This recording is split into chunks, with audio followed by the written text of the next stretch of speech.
Chapter 1. The silent arrival. London's autumn air scarcely moved as the hansom cab rolled through fog-laden streets. Dim gaslight barely pierced the swirling mist, casting spectral columns across cobblestones. Inside, Dr. John Watson, seat cushion creaking beneath him, glanced at Sherlock Holmes, whose piercing gaze remained fixed beyond the window dot at precisely 10 minutes past 9. A discreet knock echoed at the door of 221B Baker Street. Holmes rose slowly, cloak trailing with stately purpose, and opened the door to reveal an extraordinary figure. A man in immaculate evening dress, but utterly silent, save for the faintest tremor coursing through his pale brow. Holmes met his gaze, and, as if greeting a long-lost acquaintance, offered a polite inclination of the head. The silent gentleman stepped inside. He carried a sealed envelope, unaddressed, save for Holmes's name, and uttered no word. Upon opening the envelope, Holmes withdrew a card bearing elegant script. To Sherlock Holmes, "You are required without delay at 10 Grafton Place. A gentleman of great consequence has lost his voice under most disturbing and inexplicable circumstances. He must remain unheard." Watson leaned forward. "Holmes a mute as a client?" Holmes glided to the mantelpiece and studied the card. "Precisely, Watson. And yet the matter is not without sound." His voice cut sharply through the hush. "We must attend." The gentleman inclined once again, then, guided by silent direction, handed Holmes a dress hat before stepping back into the cab. Moments later, we entered the hansom. The silent man directed the driver with gestures, presumably to 10 Grafton Place, a distinguished townhouse in Mayfair, lit with lamp-lit warmth, despite its occupant's chilling predicament. Once inside, we were greeted by Miss Cordelia Hunt, sharp-eyed and resolute. She explained in a measured tone. Her brother, Edward Hunt, lost his voice 5 days prior without illness or injury. Medical consultations revealed nothing amiss, but night after night, Edward remained utterly mute, though fully conscious and lucid. Worse, he refused to speak, even in writing or gesture, an enforced silence that seemed deliberate and unnatural. Miss Hunt's eyes brimmed with concern. Edward feared he had been cursed, and refused to reveal more, trusting only Holmes with his predicament. Holmes raised an eyebrow, gloved fingers drumming calmly on the arm of his chair. "Miss Hunt, I require access to the room where silence began." "Nothing is as innocuous as it appears." Watson and Holmes were escorted to Edward's study, a paneled chamber lined in deep mahogany, a desk piled with unopened letters, and a writing set. The air smelled faintly of peppermint and lavender. The chair stool warm sat angled toward the sole window overlooking a narrow courtyard. Holmes examined the desk with forensic care. No unfinished letters, no blunt instruments, no half-drawn notes. Watson recorded detail: a faint indentation on the rug, an overturned stool, fingerprints smudged on the brass doorknob. Outside the door, a closed envelope lay addressed to Miss Hunt. Inside, a hastily scrawled message described a game of hush and threatened dire consequence if noise was made. Watson shivered. The obvious should be trusted, except when the obvious is precisely the deception. Miss Hunt mentioned that Edward's business rival, Mr. Reginald Merrill, had frequent disputes with Edward over a confidential contract. Locals whispered of blackmail and spite. Holmes appeared unconvinced when Merrill arrived later, polite, composed, but his alibi seemed rehearsed. Holmes allowed Lestrade to interview. Merrill. Brief disagreements confirmed, but no physical violence, no motive beyond commerce. Watson noted Holmes's frown when handed Merrill's calling card stamped with inverted "MCA detail, dismissed, but quietly logged." Yet something felt too exact, too neatly conducive to a suspect. Holmes returned to the study, under pretense of reviewing the note. Alone, he examined the paper under candlelight, turned it toward the glow. The shadow of a small watermark, a stylized ear overshadowed by a musical note, emerged faintly. Holmes traced its pattern. "Not a demand for silence, but a mocking symbol," he murmured to himself. "A taunt. He hears you, yet you cannot answer."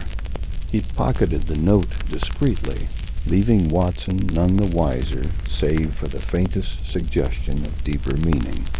That night, Watson was summoned to the hunt house. Edward had fainted without warning. His color was wan, pulse weak, and still he remained utterly mute. Medical men were baffled. Holmes arrived moments later, face grave but composed. He checked Edward's wrist, pulse, and eyelids. All seemed normal. "Yet there is urgency," Holmes said quietly. "Edward's condition reflects psychological pressure, not physical illness." As Edward lay trembling, Holmes surveyed the study's entry. A single broken seal stuck to the door frame, cryptic and peculiar. Watson whispered, "Could this have been staged?" Holmes nodded. Precisely the wrong question, victim or villain, when what matters is pattern of intent. Edward's eyes met Holmes's, full of fear yet hopeful, as Holmes placed a gloved hand over the broken seal. Holmes casually announced next morning that Edward would speak that evening or remain without nourishment. The threat was shocking, but intentional, to draw out the person holding power over Edward's silence. He staged a dinner gathering in Edward's presence. Marrow, Hunt's solicitor, Miss Hunt, and Lestrade among them. Silent Henry was seated at the head.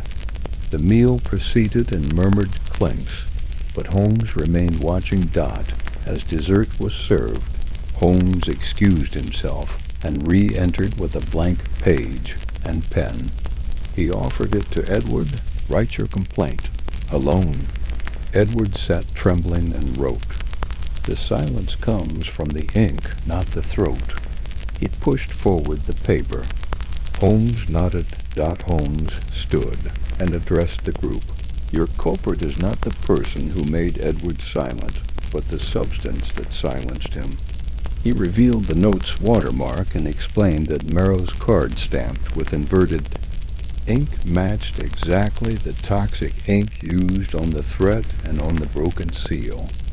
The ink contained a slow-acting neurotoxin that induced muteness by inhibiting the vocal cords.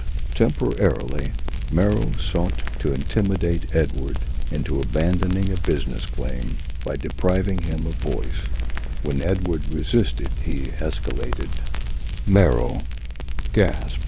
Lestrade sprang forward. Edward's speech returned like morning tide as he whispered resolutely. He tried to stop me, but he failed. Merrill was detained by Lestrade and led away. Miss Hunt sobbed with relief. Edward, now recovering, thanked Holmes with voiced tears. Holmes watched quietly, pipe in hand, not boastful, merely astute. Later, Holmes and Watson returned to Baker Street. The fire burned low. Holmes took his violin down, but did not play. "A curious case," Holmes remarked softly. "A gentleman without a voice silenced, not by fear, but by chemical artifice." Watson nodded, warmed by gratitude and admiration. "You removed darkness not with force, but with understanding. I said. Holmes waved softly. Indeed, Watson. In mysteries of silence, the loudest clue is often the quietest one observed.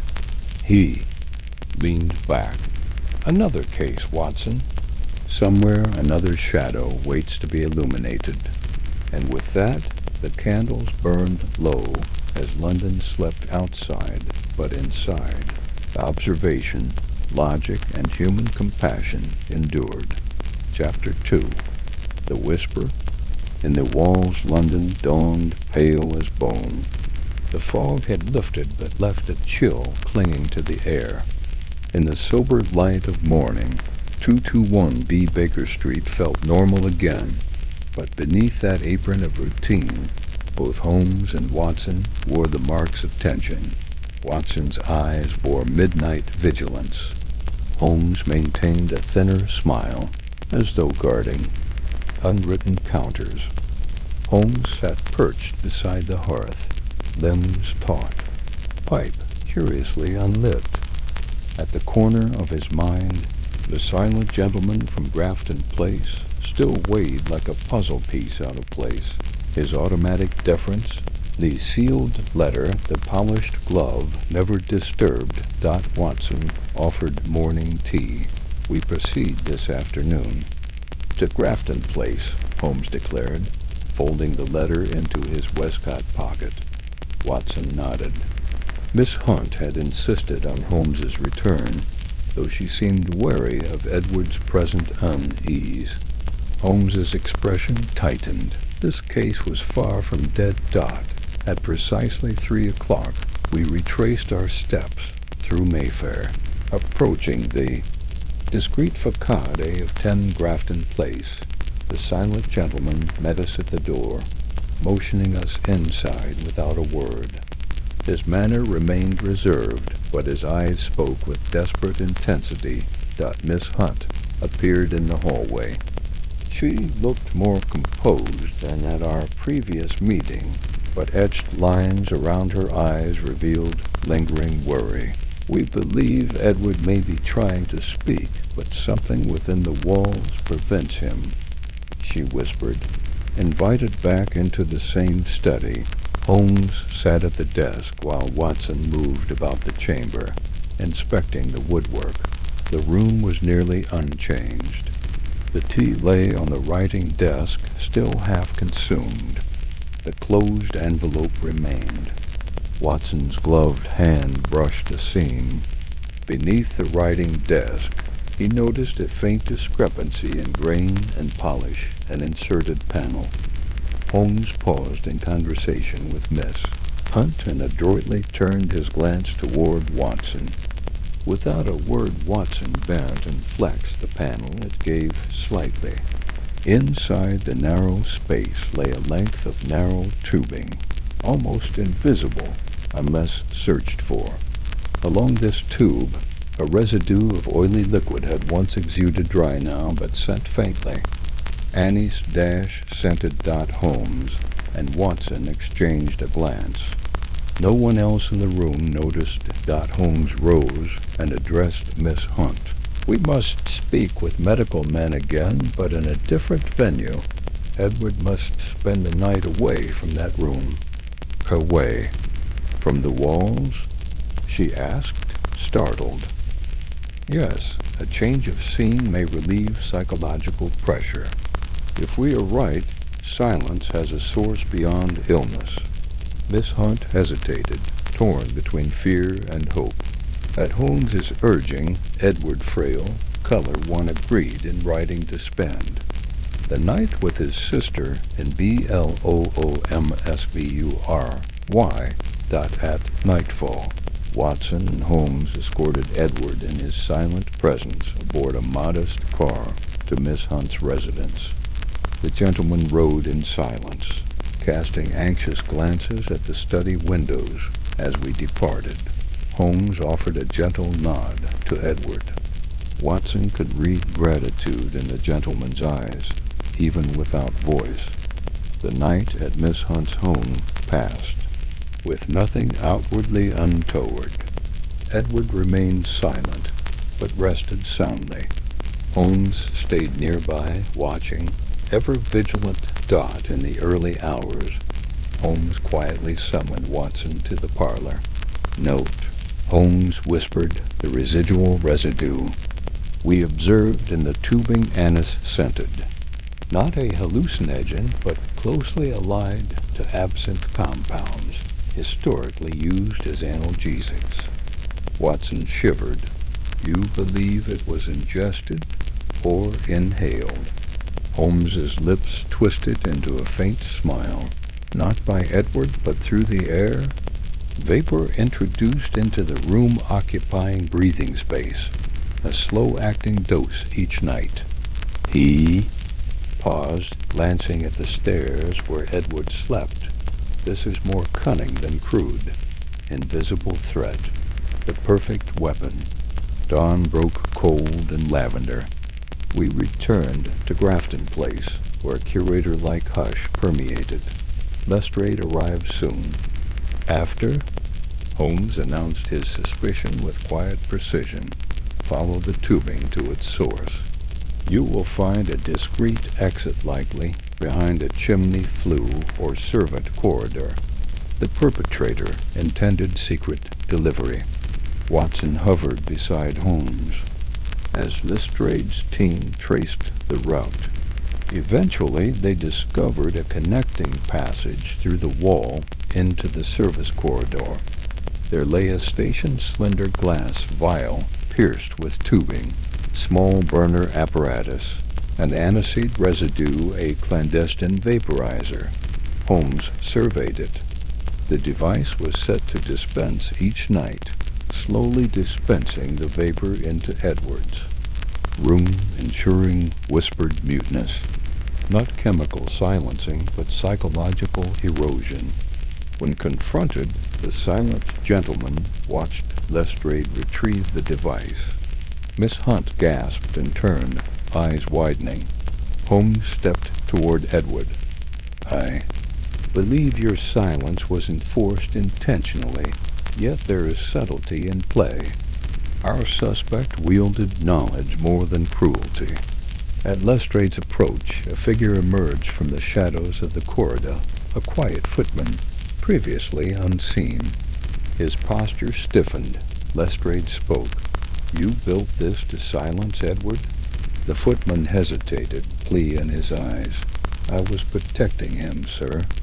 The rival threatened father's ruin if Edward spoke. We were blackmailed. I feared exposure. Holmes listened. The footman was acting under duress, Holmes explained. Educated in chemistry, he constructed the device not to harm Edward, but to maintain forced obedience. Holmes regarded the footman thoughtfully. Your intent was misguided, and your method more sinister than your realization. Edward has suffered courageously, and you must be held to account. Lestrade nodded. But I'm not guilty of silencing him, sir. Holmes considered. You must be punished, not as a criminal, but as a penitent misguided. The law may absolve. Intent in part, but society demands responsibility. Watson noted Holmes's tempered justice. There was room for mercy in a case of misguided devotion. In the days following, Edward's voice returned fully. He spoke softly at first, thanking Holmes, then gradually regained strength. Miss Hunt wept with relief. Holmes declined any reward. My duty is not paid in honorarium, but in restoring balance. Edward's voice was reclaimed through logic and compassion. That evening, Holmes and Watson sat in Baker Street, warm by the fire. Holmes removed his pipe and glanced at Watson. This case demonstrated how silence may serve as a weapon worse than blades, and how empathy tempts enforcement. Holmes smiled gently, but austere. Compassion without knowledge builds cages. Knowledge without sympathy builds shackles. Watson nodded.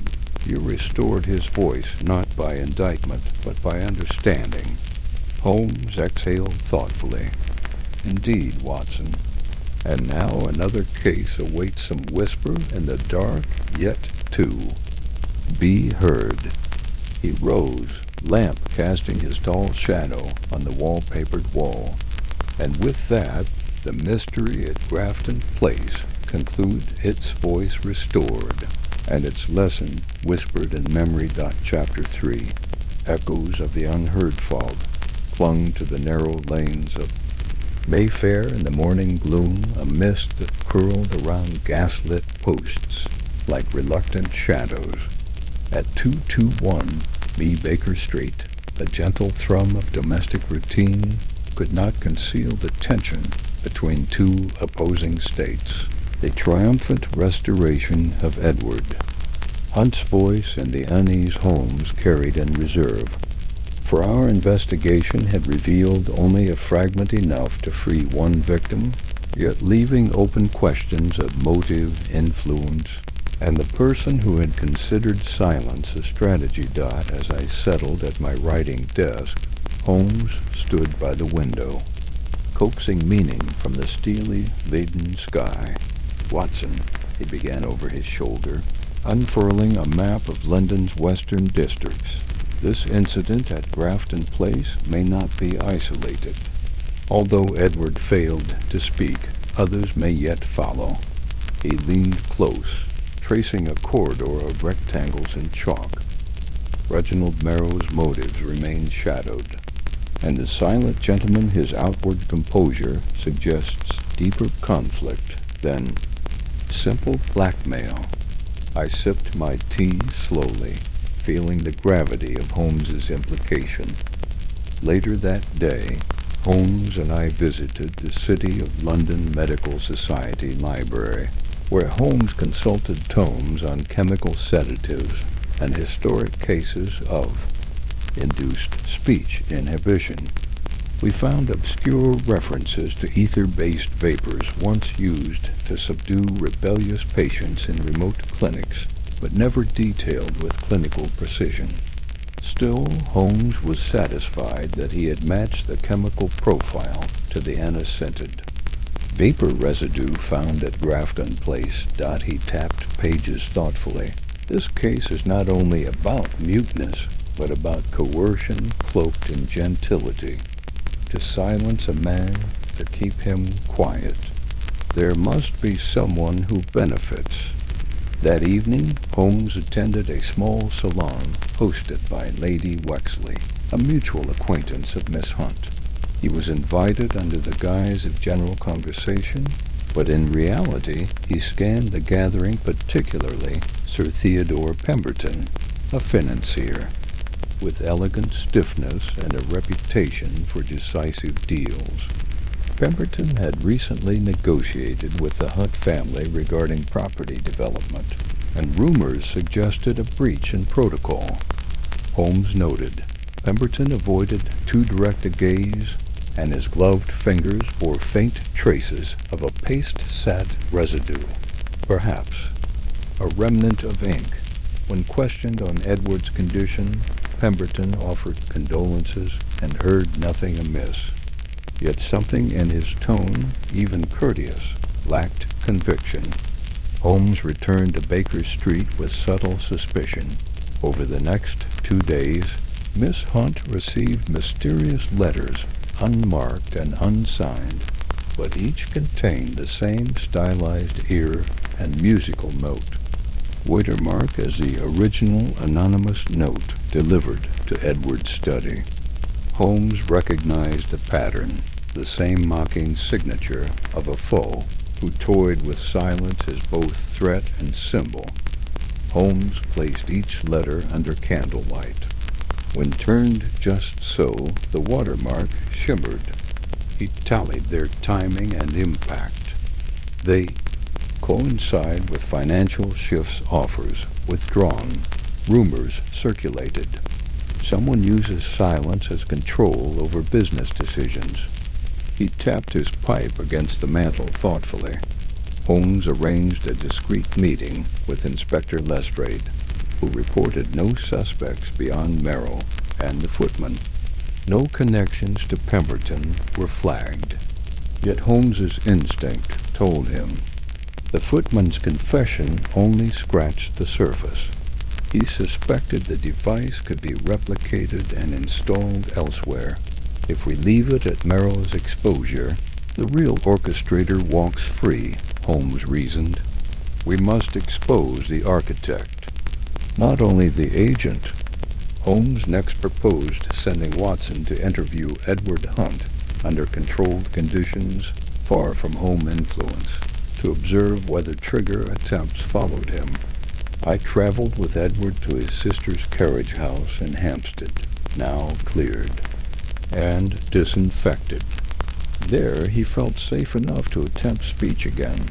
Holmes had prepared a fresh sheet of paper and pen. Hesitantly, Edward wrote, "A name pressed me into silence, one who signs with melody, but plays no tune." The phrasing troubled. Used both, but confirmed the watermark's auditory symbolism. Holmes's eyes, sober but decisive, reflected our next move.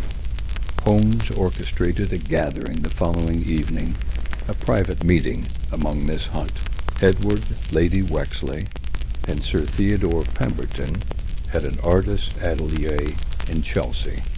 We were cloaked as patrons of a new portrait, an excuse to bring these principles together under one roof.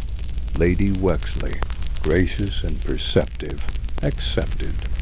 Pemberton attended with polished elegance. Holmes remained reserved, seated among them, listening as discussion turned to Hunt family affairs. Holmes triggered a subtle prompt. We've become accustomed to silent partners in industry, but no one truly profits when silence prevails. He allowed Edward's gaze to meet Pemberton's. Then Holmes stood abruptly. "Miss Hunt, may I speak with your brother privately?" Within minutes, Edward, Holmes, and Watson withdrew to a corridor. Holmes spoke in low cadence. "Edward, if the person who ordered your muteness sits among the unspoken shadows, you must look not at the footman, but at the financier."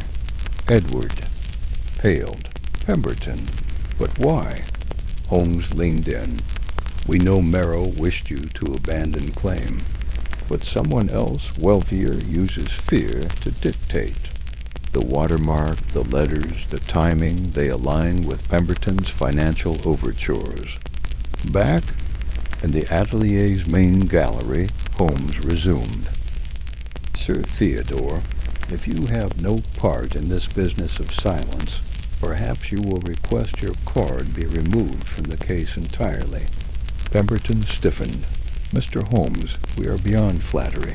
I comply." Holmes nodded, coppery light reflecting. Off-frame-edged portraits, moments later engineered by Holmes's subtle turn of topic 2.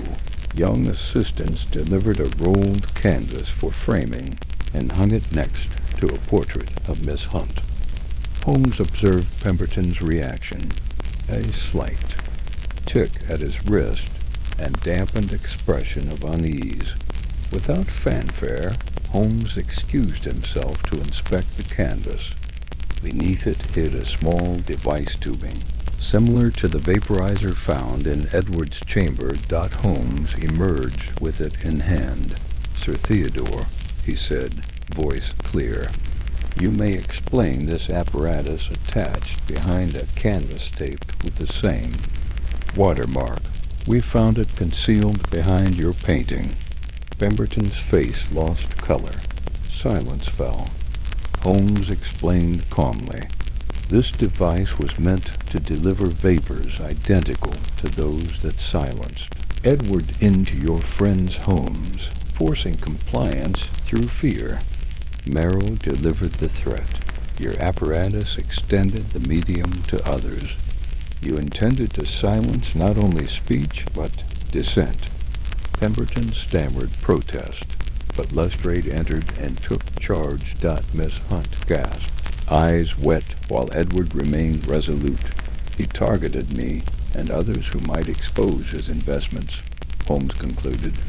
silent partners in name alone complicit, only through fear. In the days that followed, Pemberton was arrested quietly by Scotland Yard. Merrow, having been indicted already, suffered little in comparison to his patron's reach. The footman's aide was formally re-evaluated, punished, but under leniency for his coerced position. Edward wrote a letter of great gratitude to Holmes, describing how he regained not only voice but confidence. Holmes responded humbly, "I am no judge, but a clarifier.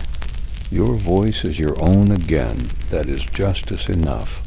That evening at Baker Street, Holmes mused. A portrait is tribute, but when used as mask, it becomes weapon. Sir Theodore weaponized aesthetics to deliver terror. Artistic elegance across. The wall power made silent. He held his violin in contemplative repose. We eradicated silence not only by knowledge, but by illuminating motive. I nodded, warmed by admiration.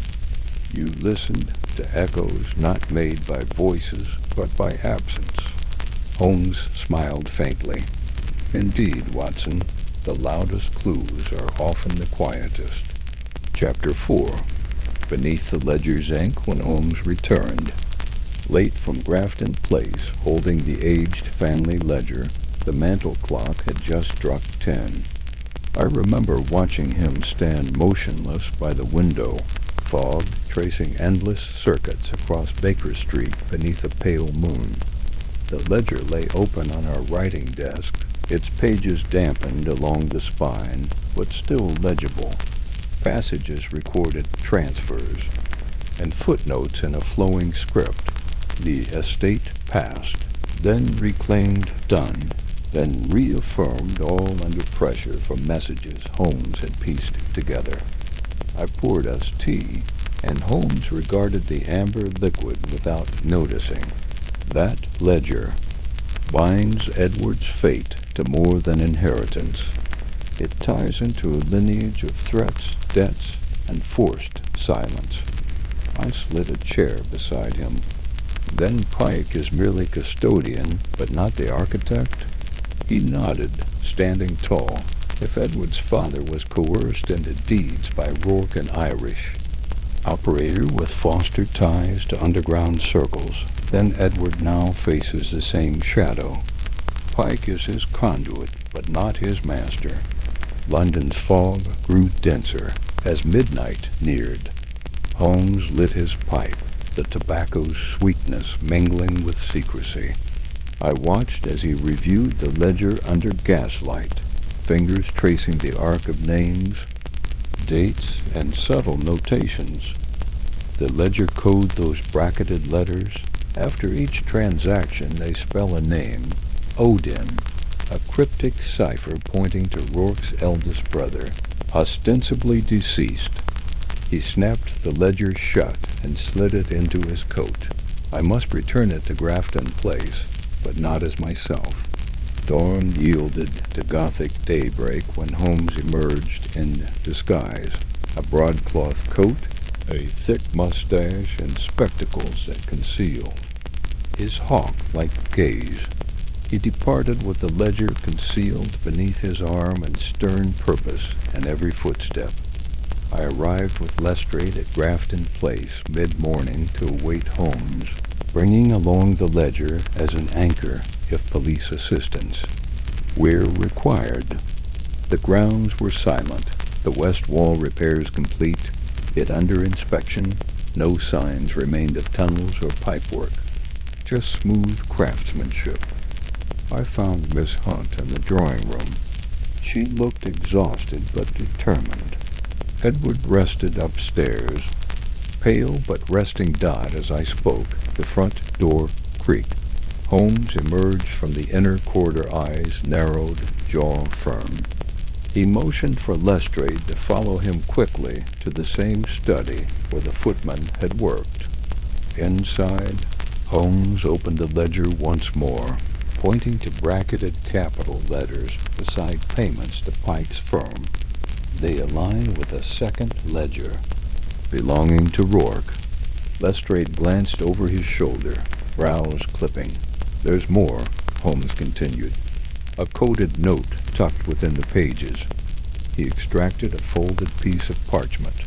The message read, "Do not trust the one who speaks your father's name. Odin remains. The third voice is silent." Lestrade looked at me, puzzled. Holmes tapped the note. 3 voices, Edward's silenced, Rourke's controlling, and the third unknown. Later, when Miss Hunt escorted us into the dining room, she hesitated as Holmes announced, "Edward's voice may return only when the third voice dies." Her eyes widened. She excused herself, pale and trembling. None of us saw Edward descending the staircase. Returning to the dining room, Dottie sat at the table, recovering but silent as ever.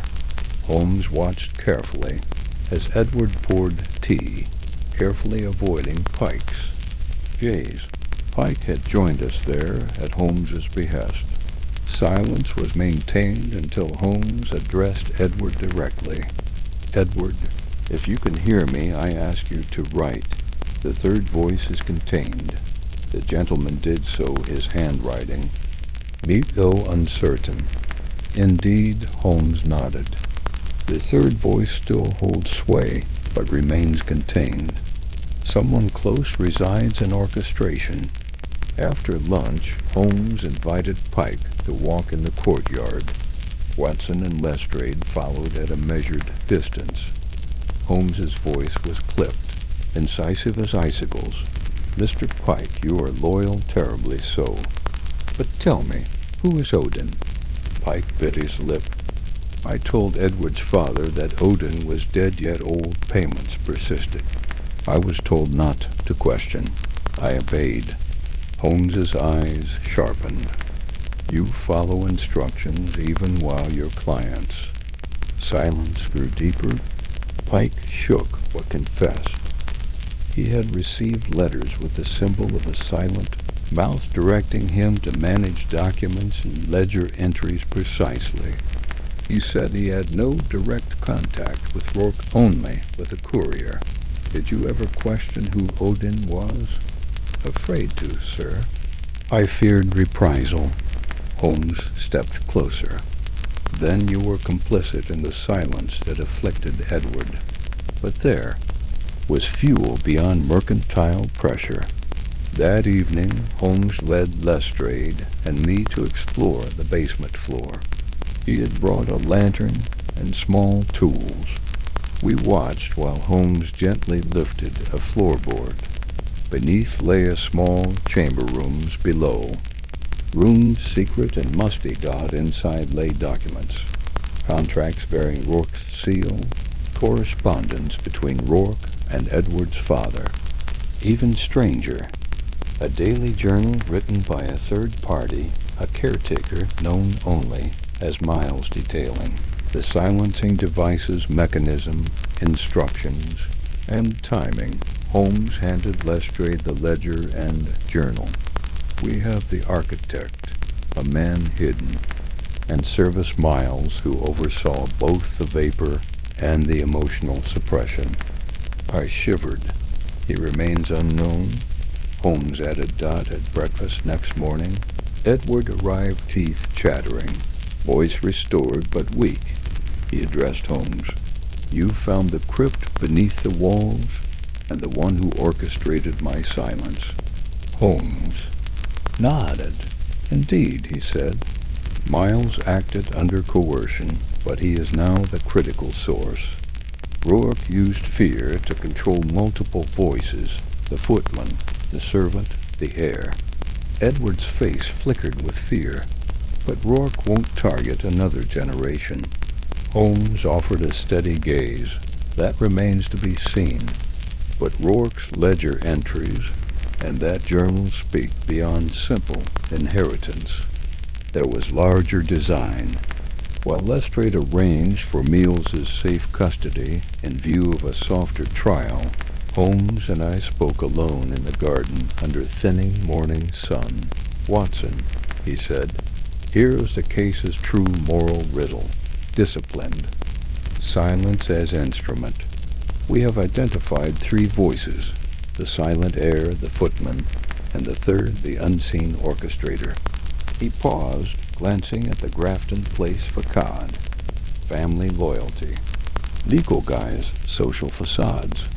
All used to an act. Control. I nodded. What of Edward's legacy? Holmes inhaled slowly. He needs independence from all 3. Holmes convened all parties. Edward, Miss Hunt, Pike, Lestrade, now Miles under watch. In the study, he unfolded the journal and ledger before them all. Rourke is no phantom. He is a living shadow. Irish connections, underworld ties. He threatened Edward's father to force control of the estate and commanded silence to maintain leverage. He paused. Miles acted under fear. Mr. Pike simply obeyed written instruction. He addressed Edward. "You are heir-free provided you claim it publicly and publish the ledger. Let Rourke's extortion be revealed." Lestrade placed Miles under citizen's arrest, but Holmes insisted on leniency as long as he cooperated. Edward nodded. Courage renewed. A week later, public notice appeared in the Times. The estate under scrutiny, ledger published in the archives, legal inquiry opened. No sensational headline, just measured justice. Edward's voice was restored, his agency regained. Miss Hunt looked relieved, but wary. Holmes declined any honorarium once again. The greatest reward is restoration, not reward. He smiled faintly, then turned away. That evening at Baker Street, Holmes and Watson settled with amber light and fading page. Holmes stared into the fire. Voice silenced not by injury but by ink, fear, and pressure. That is conspiracy's silent instrument. He leaned back, voice softer. Compulsion disguised as propriety is the cruelest oppression. Watson poured fresh tea. You freed him first from silence, then from shadow. Holmes exhaled a faint smile. Indeed, Watson. Now a new case awaits. The trick is not only perception, but empathy. He stood, lamp casting long shadow across the wall. Let us rest now until tomorrow, when memory, truth, and deduction meet again. Chapter 5. Shadows on the ledger the morning after. The ledger was published in the Times. Baker Street buzzed with quiet contentment. The frost-tipped streets whispered of justice served, accountability ordained. Holmes, however, remained restless. He sat before the fire, manuscript, pages, and correspondence strewn across the desk. Pipe unlit, I entered with tea. His gaze shifted to the window overlooking the street. Public exposure has done its work, Watson. Yet something still unsettles. The ledger. I paused. You think someone else may attempt coercion or worse? He tapped the thick ledger, now securely stored in a cabinet. Not someone something. A pattern within the entries. Payments after Rourke's disappearance, entries that do not correlate with estate expenses. He lifted a portion of the ledger. Supplemental funds to a name omitted from family records. He cataloged them methodically. 3 transactions, each dated weeks after the ledger was supposedly closed. The third not even accounted for under footman or solicitor, just initials. M.S. that evening. We repaired to Grafton Place at Edward's request. He appeared more at ease, walking with steadiness, speaking plainly about restoring his family. Home. Yet he paused when asked about the unlabeled ledger entries. There were rumors in my father's circle of a confidant, Miles Sheridan. His voice trembled slightly. Father entrusted confidential sums to him. Miles vanished after the vault was sealed. Holmes listened carefully. A third voice invisible and unpaid, who may still demand debt. We inspected the old accounts kept in binder pouring across shelves. No trace of Sheridan's presence, yet ledger, italic reminders remained. Holmes's brow tightened. I want access to your father's private office archive of personal journals. Sir, Edward Resolute escorted us through a narrow corridor to a locked, oak-paneled study. Holmes picked the lock with deft fingers. We stepped inside, shelves lined with diaries, letters, and personal account logs, some with names scratched out. Holmes began leafing through, pausing at a tattered, anonymous journal page. Mess wishes for compensation and not for memory's sake. Fear cripples voices but demands payment. He tapped the entry. There remains a debt. Watson 1, going beyond estate, beyond accounting. We must find Sheridan, or his surviving agent. Under Holmes's direction, Lestrade arranged discreet inquiry. That night, Holmes and I returned in fog-shrouded silence. We searched Edward's father's mahogany desk, room by room, dot behind. A false panel beneath the writing desk, Holmes retrieved a black envelope sealed with absent wax. Inside he found letters in Sheridan's handwriting pleas for payment, threats of silence breaches followed by an unsigned note. Voice reclaimed. Ledger exposed, but final accounting remains necessary. Holmes closed the folder. The third voice wants reconciliation or avenge Watson. As we left, Holmes paused beneath the night sky. He inhaled cold air deeply. Time may counsel clarity or reclamation. The next day, Holmes disguised himself as a merchant traveling to Hammersmith. I accompanied Lestrade by appointment at the docks. We questioned stevedores, porters, and ledger keepers regarding Sheridan's possible presence, given whispers that he had knowledge of brokerage routes. Few knew him, but one elderly dockhand remembered. Sheridan, a tall fellow, came into port about 2 months ago. Had no papers. Just needs some cash. Seen with a woman only once. Holmes returned that evening with silvered clasps of his coat dusty.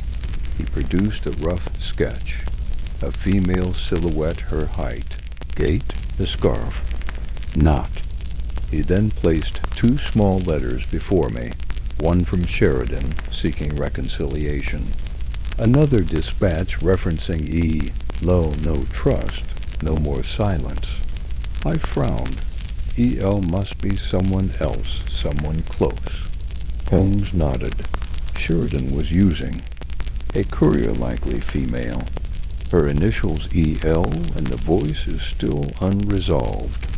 We traveled the following day to Ashbourne House, the location of an earlier portrait mystery.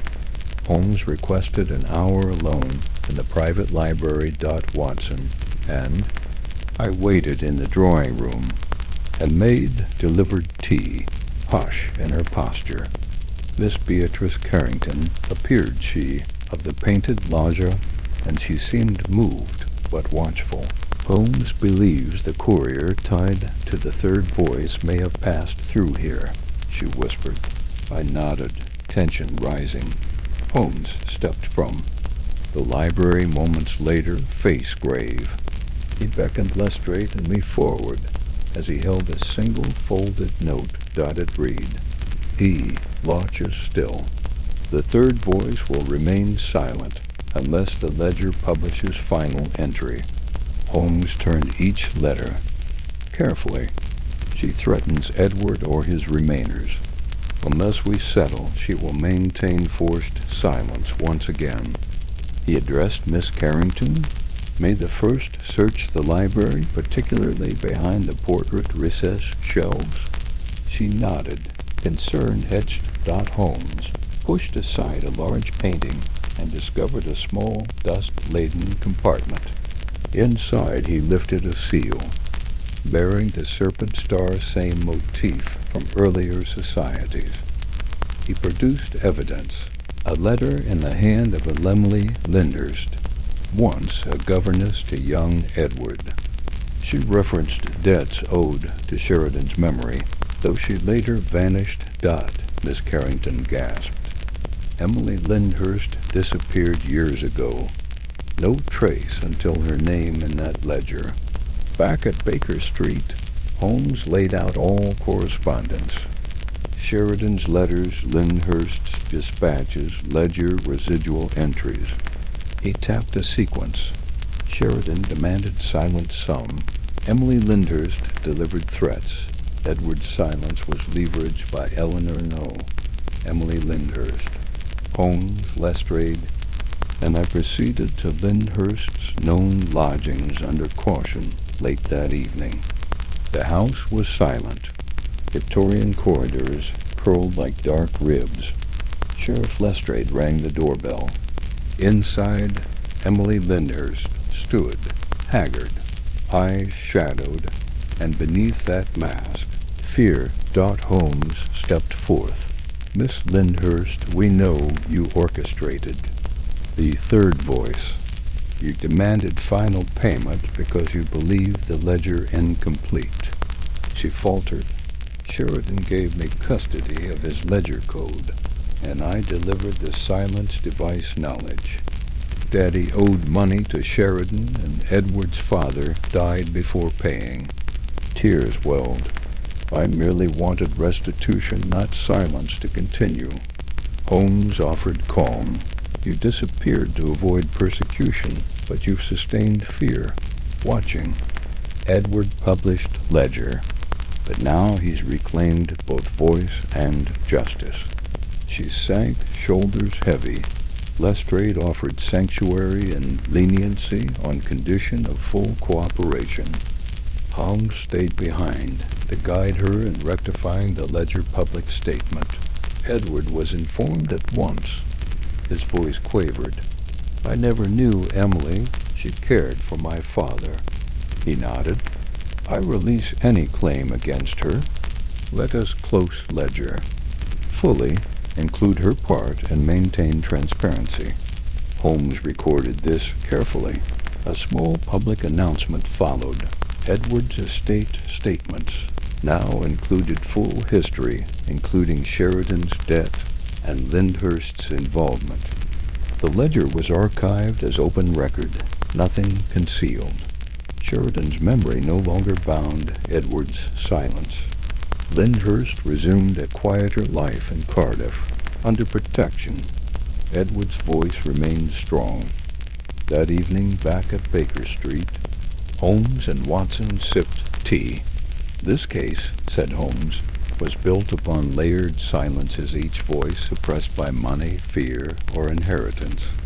He glanced at me. Double quotes, compassion and deduction-freed voice, but only honesty sustained it. Watson sat in deep reflection, and now we move onward with knowledge of how silence is often louder than speech. Holmes nodded. Indeed, Watson. Another irregular day awaits where memory, voice, and justice intersect once more. And with that, the candles burned low, London slept, and silent shadows stepped back into the night. Chapter 6. Echoes of the unseen witness. Pale, sunlight crept between the curtains of 221B Baker Street that morning, but Holmes showed no sign of noticing. He sat at the cluttered desk, staring at the ledger, now expanded to account for Emily Lyndhurst's presence in the estate's history.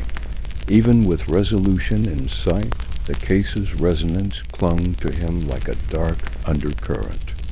Entered with a tray of tea and fresh newspapers, the Times Morning Post, and the Evening Standard bore sober notices of the ledger's integrity being fully restored, but no sensational headlines. Whatever scandal once lurked had been carefully dissolved. Holmes accepted the cup and lit his pipe, inhaling deeply. He exhaled slowly and spoke. "Watson, the ledger now stands complete, but I sense a final residual note gone unplayed." I sat across from him. "You think another voice remains unaccounted for?" He tapped the ledger rim thoughtfully. "We have addressed the silent gentleman, the footman, the governess, the ledger's final lines, however, still speak in cipher, and one name lies unspoken: Odin." That afternoon, Holmes and I descended to Scotland Yard, where Lestrade awaited us. The inspector's eyes lit when he saw the ledger in Holmes's hand. "Has Rourke been conclusively located?" Holmes shook his head. "No, but papers surfaced earlier this year, a shipping record from Liverpool to Dublin under the alias Odin Cunningham." Lestrade frowned. "Cunningham in Dublin? That may be Rourke's safe harbor." Holmes produced a folded map of shipping lines and port warehouses. Rourke and Sheridan before him used these ports to funnel documents, funds, and threats. There is one warehouse in particular, Dock 17, near Queen's Quay. It remains registered to a silent partner, initials OC. He tapped the ledger entry to that effect.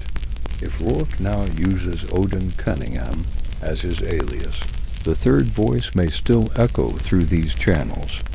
Lestrade nodded gravely. "We should investigate." That evening, Holmes, Lestrade, and I boarded a carriage bound for Liverpool Street Station under cover of dusk. A London fog enveloped us, curving the streets in silent curves. The carriage. Wheels whispered over stone-dotted Euston.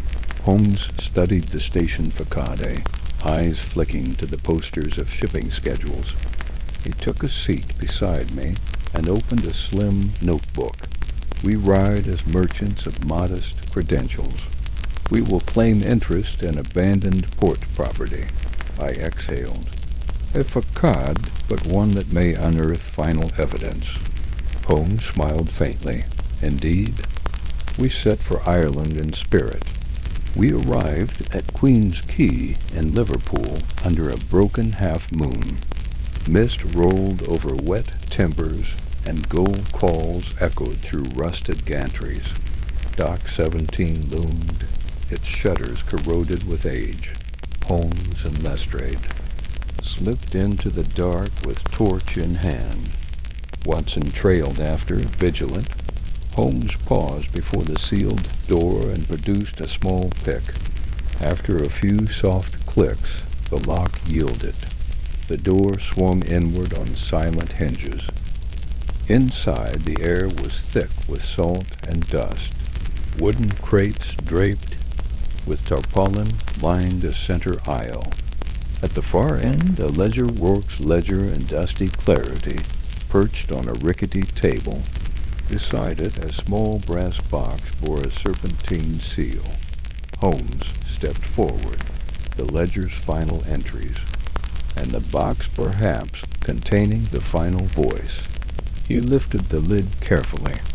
Inside lay letters and a small vial with dark resin-poisoned ink or medication. He placed it gently back. Holmes pored over the final entries, his face illuminated. By torchlight, Odin Cunningham's ledger records final remittance after Sheridan and Lyndhurst were acknowledged. Yet no end date is listed. Instead, he archived payments with one final note. Silence broken, debt fulfilled. J.L. Lestrade stepped forward. J.L. Holmes closed the book softly. James Larkin Rourke's former associate, long presumed missing. He continued payments to keep the silence alive but by ledger date, payments ended. That indicates the debt was fulfilled and the third voice silenced. He clicked the torch off. We have closure. Holmes returned to the brass box. Inside the lid was a small folded parchment. He flattened it. Every voice we faced Sheridan. Lyndhurst, Miles were compelled by fear. But this is a confession, he read aloud. I am J.L., the final voice. The ledger's payments end today. I reclaimed silence not for vengeance, but peace. May the air live voice free no longer. Holmes folded the note reverently. He demanded no payment, not guard, not signature, only final release. Lestrade closed his notebook. And so ends the chain of voices and silences. We retraced our steps back through the warehouse without disturbance. The fog thickened, but our minds were clear. Holmes strapped the box into a satchel and left for London at dawn. I offered to accompany Lestrade on record filing duties. Back in Baker Street, Holmes placed the memo and ledger into a sealed envelope marked Doc 17 Final Report.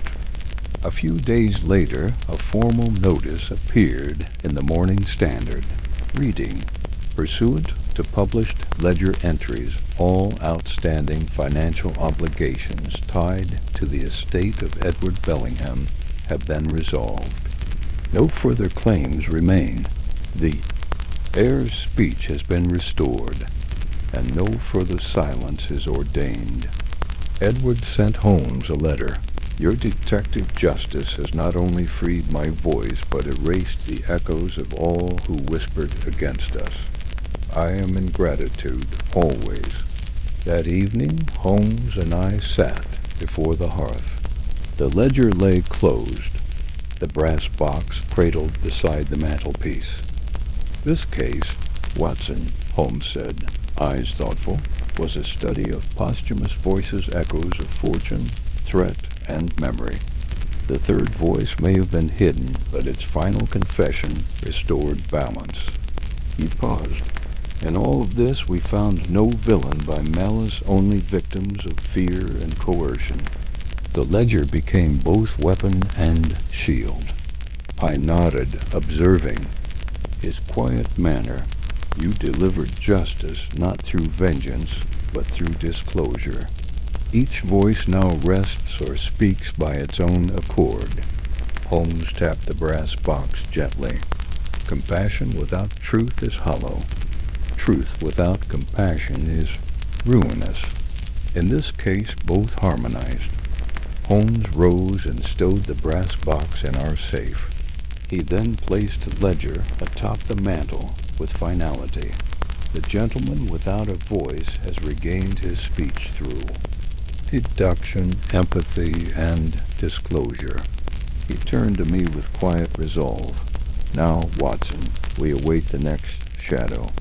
Somewhere in London or beyond, another silent whisper will demand attention.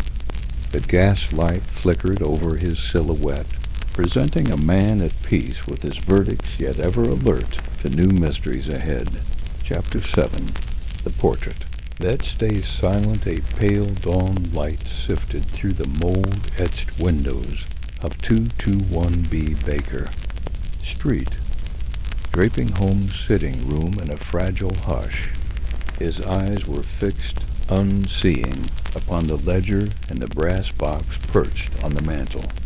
Though the case of Edward Bellingham had been closed, as public notice now asserted, Holmes exuded the professional restlessness of a man who knows unresolved echoes persist beneath final entries. I entered with a tray of tea, steam curling through the gloom. He accepted it with a nod, but his gaze remained distant, lost in silent reflection. Watson, he began softly, justice has been served. Yet there lingers a final voice, a whisper, hidden in a frame. What? He gestured toward a large portrait above the mantel. a stately painting of a woman whose painted eyes seemed to follow us around the room. The face was beautiful, austere. Clarice Lyndhurst, whose likeness had remained unseen for decades. Like Edward's regained speech, Holmes added, her unpainted legacy still holds weight. At midday, a delicate hand-delivered invitation arrived from Miss Carrington at Ashbourne House. In finely looped script, she wrote, Mr. Holmes, there are letters brought to light within the portrait's frame-sealed warnings your presence might interpret. Holmes studied the note. A tremor ran along the paper's edge, not fear, but invitation, a ripple of possibility. Without hesitation, he prepared. We departed through underlit London streets, the carriage's wheels whispering over damp pavement. Even in daylight, London's fog seemed to brood suspicious, expectant. Ashbourne stood proud yet somber beneath leaden skies. Its stone facade bore the weight of generations. Miss Carrington greeted us with measured courtesy. Worry colored her expression. In the gallery, we faced Clarice's portrait.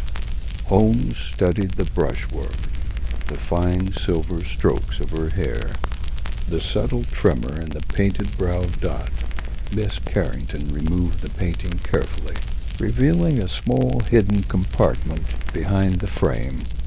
Inside lay a black wax-sealed letter, thick with dust. The seal bore the very symbol that had haunted the ledger. The serpent star. Holmes handled it with gloved fingers and slowly broke the seal. Clarice sees what cannot be spoken, aloud the secret between Edward and the third voice. Guard well her gaze. Miss Carrington shivered. I placed it there long ago.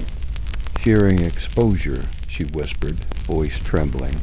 She had hidden it beneath the canvas years earlier. Now we understood why Holmes began a methodical inspection. The framed wood was older than the canvas, pitted, warped, perhaps scorched by candle heat over time. A Victorian lock, hinged likely from a secret installation. He wore a faint smile. We removed the painting entirely, and Holmes discovered an almost imperceptible engraving. Clarice Lyndhurst, to be silent until all debts are paid. Miss Carrington gasped, stepping back as though the engraving itself had breathed inside her. Clarice, Emily's elder sister, had made a pact written in secrecy and bound to preservation. Records Harvey secured revealed Clarice had vanished decades earlier. There were rumors she threatened exposure and then was promised silence in return for payment. That promise was sealed, not in ink, but in paint, locked behind a portrait and kept from public view. Holmes matched the engraved date to ledger cross entries. Dates aligned with threats from Sheridan, payments withheld, and Clarice's disappearance. That portrait had become not just remembrance, but a record of silence. Her portrait was both token and tether, Holmes observed, a witness whose gaze outlived her voice. Holmes discovered a second compartment inside the frame. Within lay a folded, yellowing letter. To Clarice, should the ledger ever be revealed, your eye must watch across time. May your silence guard the truth. He touched the parchment gently. Her silent portrait serves as sentinel not to enshrine fear, but to anchor memory. Miss Carrington stepped forward. I did not know. I merely obeyed my father's instructions. Holmes inclined his head. Though no longer adversarial, the weight of secrecy lingered. That evening, the three of us, Edward, Miss Carrington, and Holmes, gathered in the gallery. Edward, pale yet steady, approached the painting. Father believed Clarice betrayed our family? He asked, Hand trembling. Miss Carrington darted a glance, apologetic. He feared her voice might undo the Estate One final scandal. Holmes raised a hand. That ends tonight. Clarice's portrait must remain, but her story must now join the ledger in full disclosure. He addressed Edward directly. Your family history must include this chapter, not hidden behind wood and varnish. Edward nodded, eyes moist, then let her gaze no longer enforce silence, but remind of truth. Holmes and I returned alone to Baker Street after midnight. The carriage rolled over stone, London's hush deepening under moonlit mist. Inside, the painting lay wrapped, awaiting secure storage. Holmes lit his pipe and then placed the wrapped painting beside the mantel. 3 voices have been reclaimed: Sheridan, Lyndhurst, and Clarice, but the portrait remains, its gaze silent yet essential. I poured fresh tea, watching Holmes reflect.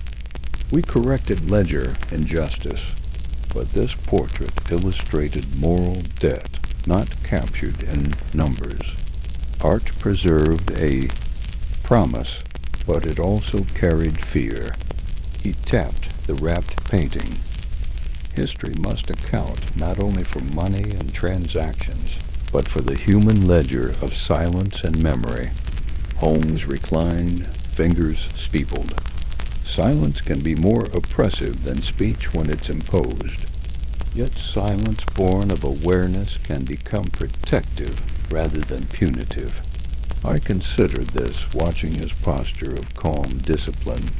You freed voice, but now you preserve silence differently, as honor. Holmes inhaled deeply. Yes, Watson, not all silence is complicit. Some silence must remain respecting dignity, not denial. He rose and carefully placed the ledger and final correspondence atop the mantel beside the wrapped painting. The gentleman, without a voice, has regained his speech, his family history laid bare. Let the portrait now bear witness without command. He looked out toward the street, gaslight flickering against his silhouette. And now, Watson, another case awaits beyond memory's edge, where silence meets shadow once more. He extinguished the hearth's lamp. Outside London slept undisturbed, but inside Baker Street a memory remained alive. Its silent watch concluded until truth next demanded speaker and witness. Chapter 8. Footsteps in the Forgotten Ledger A. Gentle fog drifted across the gas-lit pavement in front of Baker Street as Holmes sat at his desk, fingers lightly tracing the ledger's spine. Though Edward's legacy had been unwound in public record and Clarice's portrait secured, a residual weight seemed to cling to the brass seal lying beside the ledger. Like a whisper that refused to vanish, I delivered tea as he studied the room. The portrait sat wrapped in cloth. The brass box lay untouched, ledger closed. Yet Holmes remained not restful, but watchful as sentinel, overseeing pages past and memory's hauntings. Watson, he said quietly, we have accounted for voices silenced by fear, code, and inheritance. Yet there remains one more thread, a ledger's annotation in cipher that may lead beyond the estate's gaze. He shone the flickering lamp light across the last blank pages. At the back of the ledger unmarked save for 4 ciphered letters, a P.W.Y., a final signature. He mused. But to whom does it refer? Holmes lit his pipe, the smoke weaving lazily above the ledger, and turned toward me. Studies of cipher often rely on patterns across entries. A.P.W.Y. appears only once immediately after a final note in Sheridan's hand. He retrieved his small magnifier and examined minutiae, ink pressure, minute punctuation, suggestion of a hidden signature in the margins. My suspicion, someone attached more than threat, they attached personal control. We must identify the cipher's key. That afternoon, an unexpected visitor arrived at Baker Street. Miss Hunt, carrying a bundle of old documents bound in ribbon. Her expression betrayed both trepidation and resolve. "Mr. Holmes," she said, placing the documents before him, "I found these among my brother's papers, letters unreviewed personal affairs of his father's later years." Holmes examined them. Correspondence between the Bellingham estate and Anthony Percy Ray, a solicitor who handled late claims and trusts. The initials of P.W. matched Dot. He opened a folded page and read aloud. "Mr. Ray will not comply. The estate's exposure may damage multiple reputations. If ledger continues past silence date, consequences follow." Miss Hunt whispered, "My brother refused additional payments. He said there was no more silence to buy." Holmes nodded gravely. So the ledger stilled, but another voice whispered threat in return. "The cipher denotes Percy Ray and the missing Y. We must meet him." The following morning, Holmes and I visited a narrow Georgian townhouse near Lincoln's Inn Fields, where Anthony Percy Ray practiced law. The building stood quietly among legal chambers. Its door was unmarked. Ray answered the bell, a thin man with clouded expression and nervous manner. Holmes extended greetings politely. "Mr. Ray, your name appears in late ledger entries under initials APW. Why, may I ask your involvement?" Ray stiffened. "I handled final trust documents, yes, but the ledger's final annotation was not of my crafting." Holmes's voice remained calm, yet firm. "Yet you warned Edward's family that public revelation may damage reputations. You insisted my client refrain from adding Clarice's story." Ray swallowed visibly. Holmes placed the letters before Ray and leaned forward. "Your initials are there, but the ledger adds Y, a final signature. Who then is Percy Ray Y? Whoever added control beyond your counsel?" Ray hesitated, then sighed. "You are perceptive.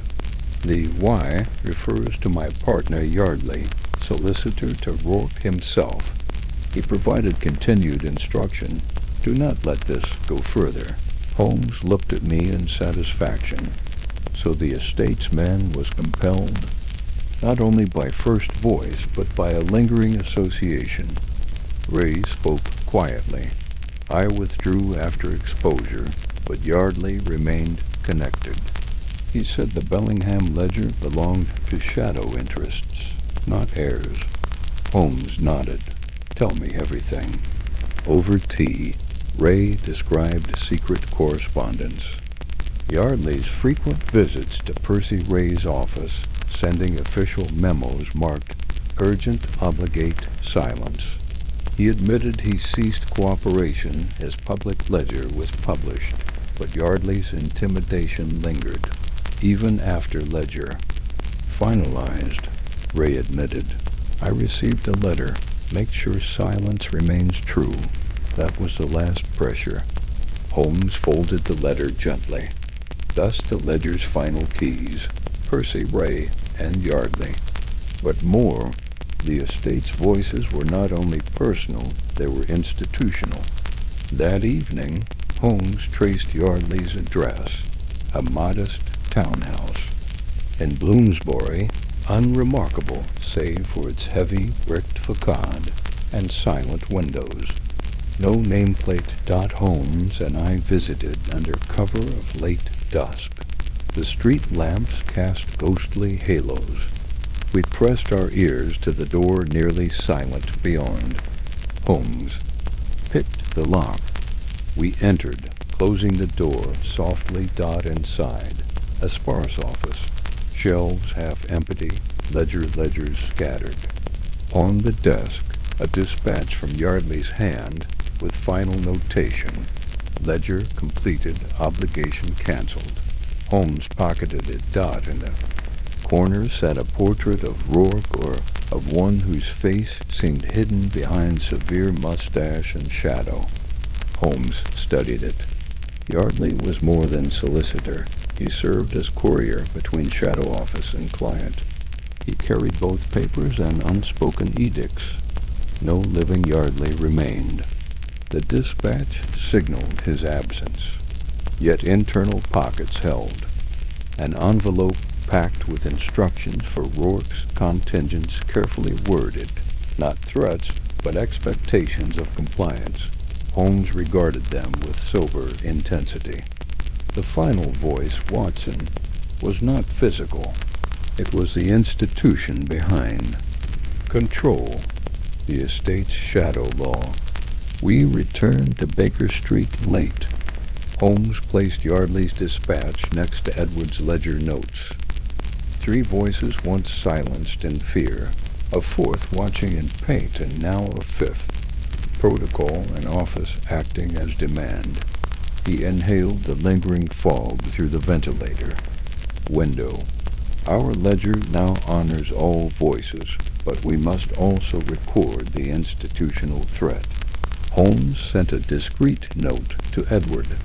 A week later, a private statement appeared in the Morning Post, referencing not only Lyndhurst and Sheridan, but also Ray's and Yardley's roles presented as evidence of undue pressure. Edward's official reply appeared alongside. No further threats remain. My voice, my family history, and the public record now speak together. That evening at 221B, Holmes and I sat in quiet admiration of the full archive. The ledger we liberated was not merely a count, it was articulation. Who paid? Who threatened? Who remained silent by institution? I tipped my cup. He restored. Voice not just once, but across layers, personal, familial, institutional, and finally artistic. Holmes exhaled with faint approval. We brought every voice into openness except silence chosen by dignity, not compulsion. He rose and placed the ledger atop the mantel, again beside the brass box. Now, Watson, the ledger is complete. The case closed. He lit the lamp, but beware, wherever voice meets silence, another ledger demands your witness. Chapter 9. The echoes of memory, a thick morning mist, blanketed London as I climbed the stairs to 221B Baker Street. The air damp and hushed. Inside, Holmes sat among a carefully arranged tableau. The completed ledger lay closed. Clarice's wrapped portrait rested on the mantel, and the brass box remained uncracked. The gaslight flickered upon shadowed wallpaper, as though each wall carried a memory of its own. Holmes seemed absorbed, not in triumph, but in quiet contemplation of what justice means when voices no longer speak. I entered quietly with fresh tea and a letter in my hand. He regarded me with those sharp eyes still searching, still seeing what others could not. Watson, he began, voice soft yet intent. We have restored ledger entries, freed voiceless heirs, and revealed hidden compacts. Yet I sense that the final truth lies not in ledger or portrait, but beyond speech, in memory itself. He turned to the wall opposite his desk, where the portrait once hung now lay wrapped. His gaze lingered long. Edward's voice is free at last. Clarice's story has been released. Sheridan and Lyndhurst acknowledged. Yardley confronted, yet a universal echo remains unspoken. With gravity, Holmes extracted a small folded scrap of paper from inside his coat. He extended it to me without a word. I unfolded it. revealing a single line of undisguised handwriting. The ledger ends, but history steadies on the portraits. Silent gaze. The words felt deliberate. Holes in Holmes's satisfaction seemed to deepen. He nodded once, ever so slightly. Memory does what speech cannot. We must trace beyond the ledger entries to the soul of Clarice's sacrifice. By midday, we received a summons from Edward Bellingham and Miss Carrington, beckoning us to return to Ashbourne House. They wrote of an unfinished portrait reviewer, chance to honor Clarice's memory beyond financial settlement. Holmes said, "Nothing as the carriage rolled through fog-shrouded avenues. Even in daylight, the city seemed to breathe in subdued hues, as though fearful of disturbing long-buried recollections. Ashbourne House stood shrouded beneath a steel-gray sky. Ivy clung to ancient stone, barren branches scratching at arched windows. Inside, the gallery was quiet, lined with portraits of past generations, women in veils, men in stern gaze. Clarice's portrait rested unwrapped on an easel, framed in solemn beauty. Its painted eyes seemed to hold stories unsaid. Miss Carrington met us with eyes both gentle and brimming. She guided us to chairs before the painting, allowing Holmes a ceremonial pause. Her gaze remains unyielding yet protective. He murmured Edward-Stouter now, steadier, observed in silence. His expression was grave, as if he felt her eyes, watching him, judging his every inherited step. "Here, Watson," Holmes said, producing his notepad. "We will test if memory's voice rings louder than Ledger's pen." Miss Carrington retrieved a delicate volume from a side table bound with faded cloth. Inside lay Clarice's personal memoirs, never delivered, only held. She handed it with trembling hands. Holmes accepted it reverently, whispering to me, "Her own words shall speak where Ledger must remain silent." We settled in deep velvet chairs. Holmes opened a journal to the first page.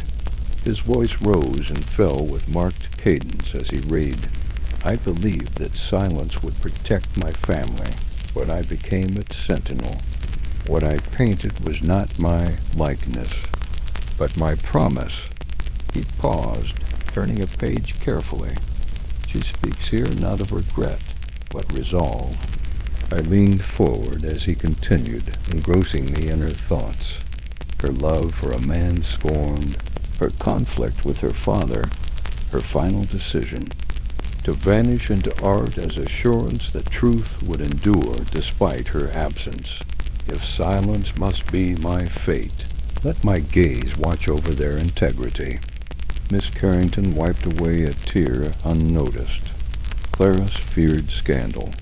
She believed withdrawal allowed order, but at cost to her spirit.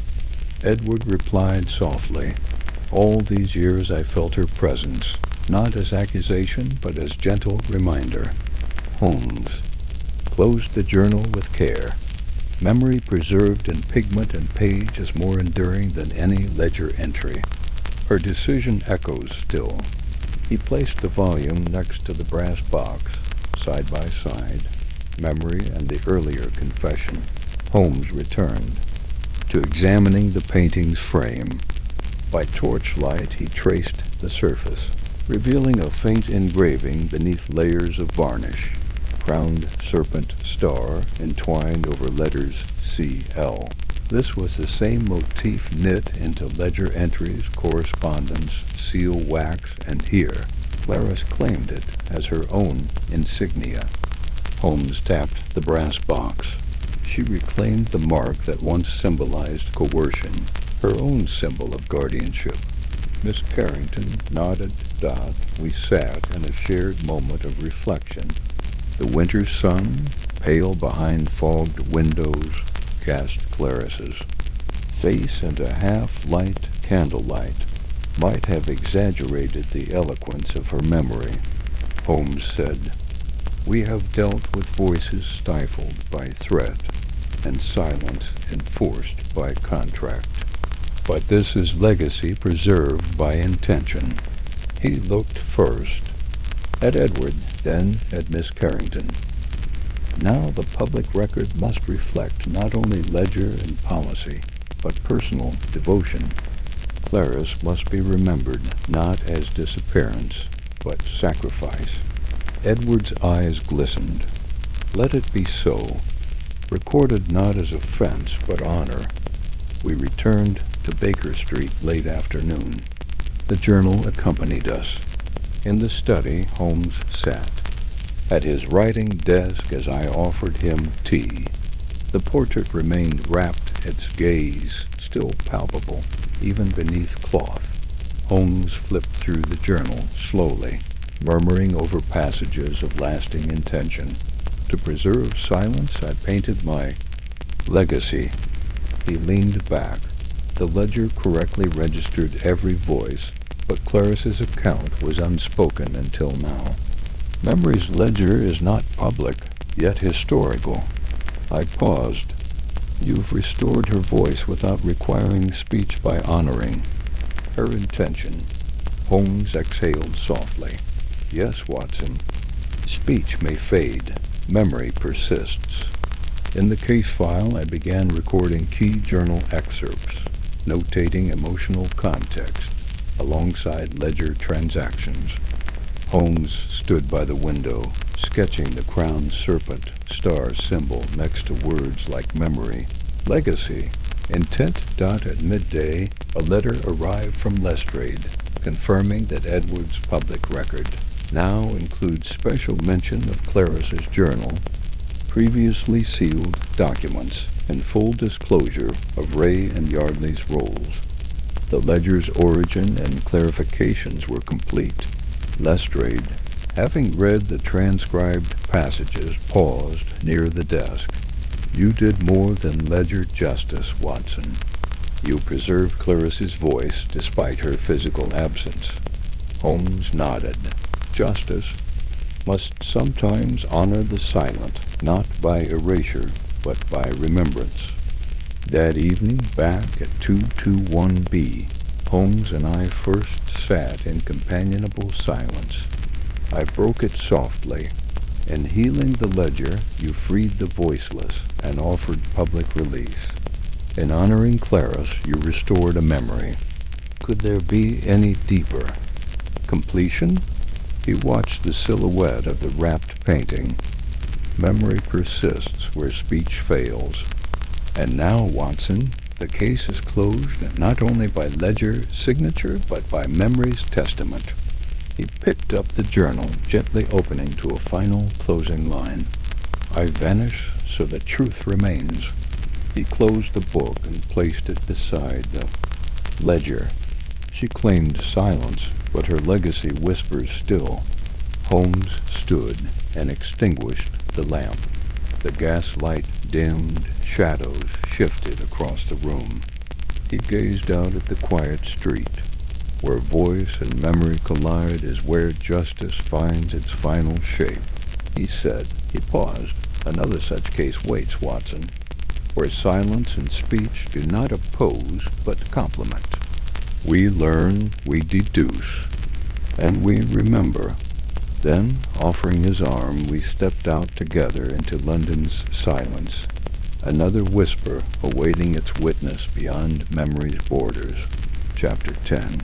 Whispers beyond the Ledger A damp hush lay over Baker Street at dawn. Holmes sat alone before the now closed ledger and the brass box. The wrapped portrait remained on the mantel, silent yet present. Though the ledger had been made public and memory preserved, Holmes appeared undeterred by conclusion, his mind already directed outward toward new shadows. When I brought our morning tea, he looked up, eyes clear and unhurried. Watson, every voice in this saga has found its place. Sheridan, Lyndhurst, Clarice, Yardley. Even the institutional threat yielded, yet a remnant lingers beyond the ledger's periphery, a whisper in the dark. He tapped the ledger's spine. We have accounted for letters and ledgers, but memory and speech, though reconciled, may still be overshadowed by a lingering threat we have not yet traced. At midday, a discreet knock announced Inspector Lestrade's presence, couriering a small dispatch. Holmes, a new letter came for you, without return address. Holmes accepted it, glancing over the envelope. Inside was a single line, typed in a faint Victorian script. When all voices have spoken, still some souls remain compelled to silence. No signature. No context.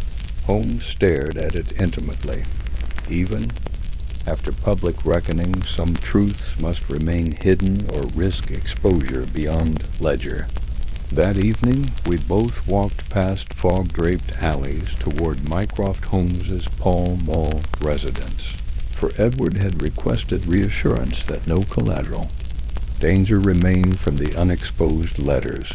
Mycroft met us with customary reserve. Despite reviewing the case file previously, he appeared worn, a quiet weariness in his posture that suggested more than mere diplomatic caution. Holmes addressed him directly. Brother, we believe all legacy voices have been addressed, but the dispatch you received suggests a lingering observer. Mycroft lowered his gaze. Indeed. A name appears in the dispatch's cipher I cannot confirm, but the tone echoes that of an operative once known to our circles, the silent witness. He paused. If such a figure remains, it neither demands payment nor protection. It demands removal of history. I watched Holmes's face tighten with interest. Mycroft poured tea slowly. The cipher, Watson, lends itself to old Admiralty encryption. Not ledger code, but message code used to flag sensitive files. Holmes tapped his forehead. So the dispatch speaks of someone monitoring the ledger? Aftermath and not yet satisfied. Mycroft took a breath. This figure may have operated during Ray Yardley's agreements guiding containment from shadows. Holmes regarded him. Brother, you must furnish me with any gradual reports from naval files, correspondence predating Sheridan's interference. Mycroft nodded. Holmes and Watson returned to 2-1B with purpose renewed. Holmes opened maps, naval shipping routes, finance corridors, correspondence notes. He pointed at entries tying Sheridan and Yardley to obscure political files ones, likely accessed through secret diplomatic channels. Whatever voice remains unclaimed, Holmes said softly, it is institutional and perhaps not local, more like a shade from interior offices or colonial ministry. He tapped the dispatch note. This figure warns, even if ledger is closed, memory is risk. We must trace these shadows beyond individuals into the network that created forced silence. The following day we visited a discreet contact, Mr. Haversham, an archivist at the Colonial Office. Under Holmes's guidance, he located classified memorandum referencing sealed documents, marked sensitive, do not record. These included Lancaster files connected to Rourke's final payment instructions. One letter stood out, postmarked years earlier, sent to OC attention only. It referenced ensuring silence after commutation of debt. Holmes read it aloud. Ensure. Ledger is sealed, portrait hidden, memories distilled. No trace outside this notice. Holmes folded the letter carefully. Watson, this is not threat, it is precaution. The silent figure ensured containment beyond personal promise. Holmes turned that evening to set a plan. manufacture a leak through legal counsel to draw reaction. He wrote an open letter revealing public ledger settlement and Clarice's journal publication intended for the Times, but within the letter he inserted a false reference to another secret clause. The silent guardian clause remains active. He then asked me to deliver it to the publisher. Holmes sat deeply calm as dawn light filtered through the glass. The next morning, Lestrade returned with urgency. Holmes, that letters appeared in multiple penny letters, threatening the heir and Miss Carrington. The silent guardian, his name dropped. Someone demanded discretion be purchased again. Holmes nodded. The trap worked, Watson. Someone spoke from silence. Holmes, Lestrade, and I penetrated a discreet club near Whitehall, the Old Shadows.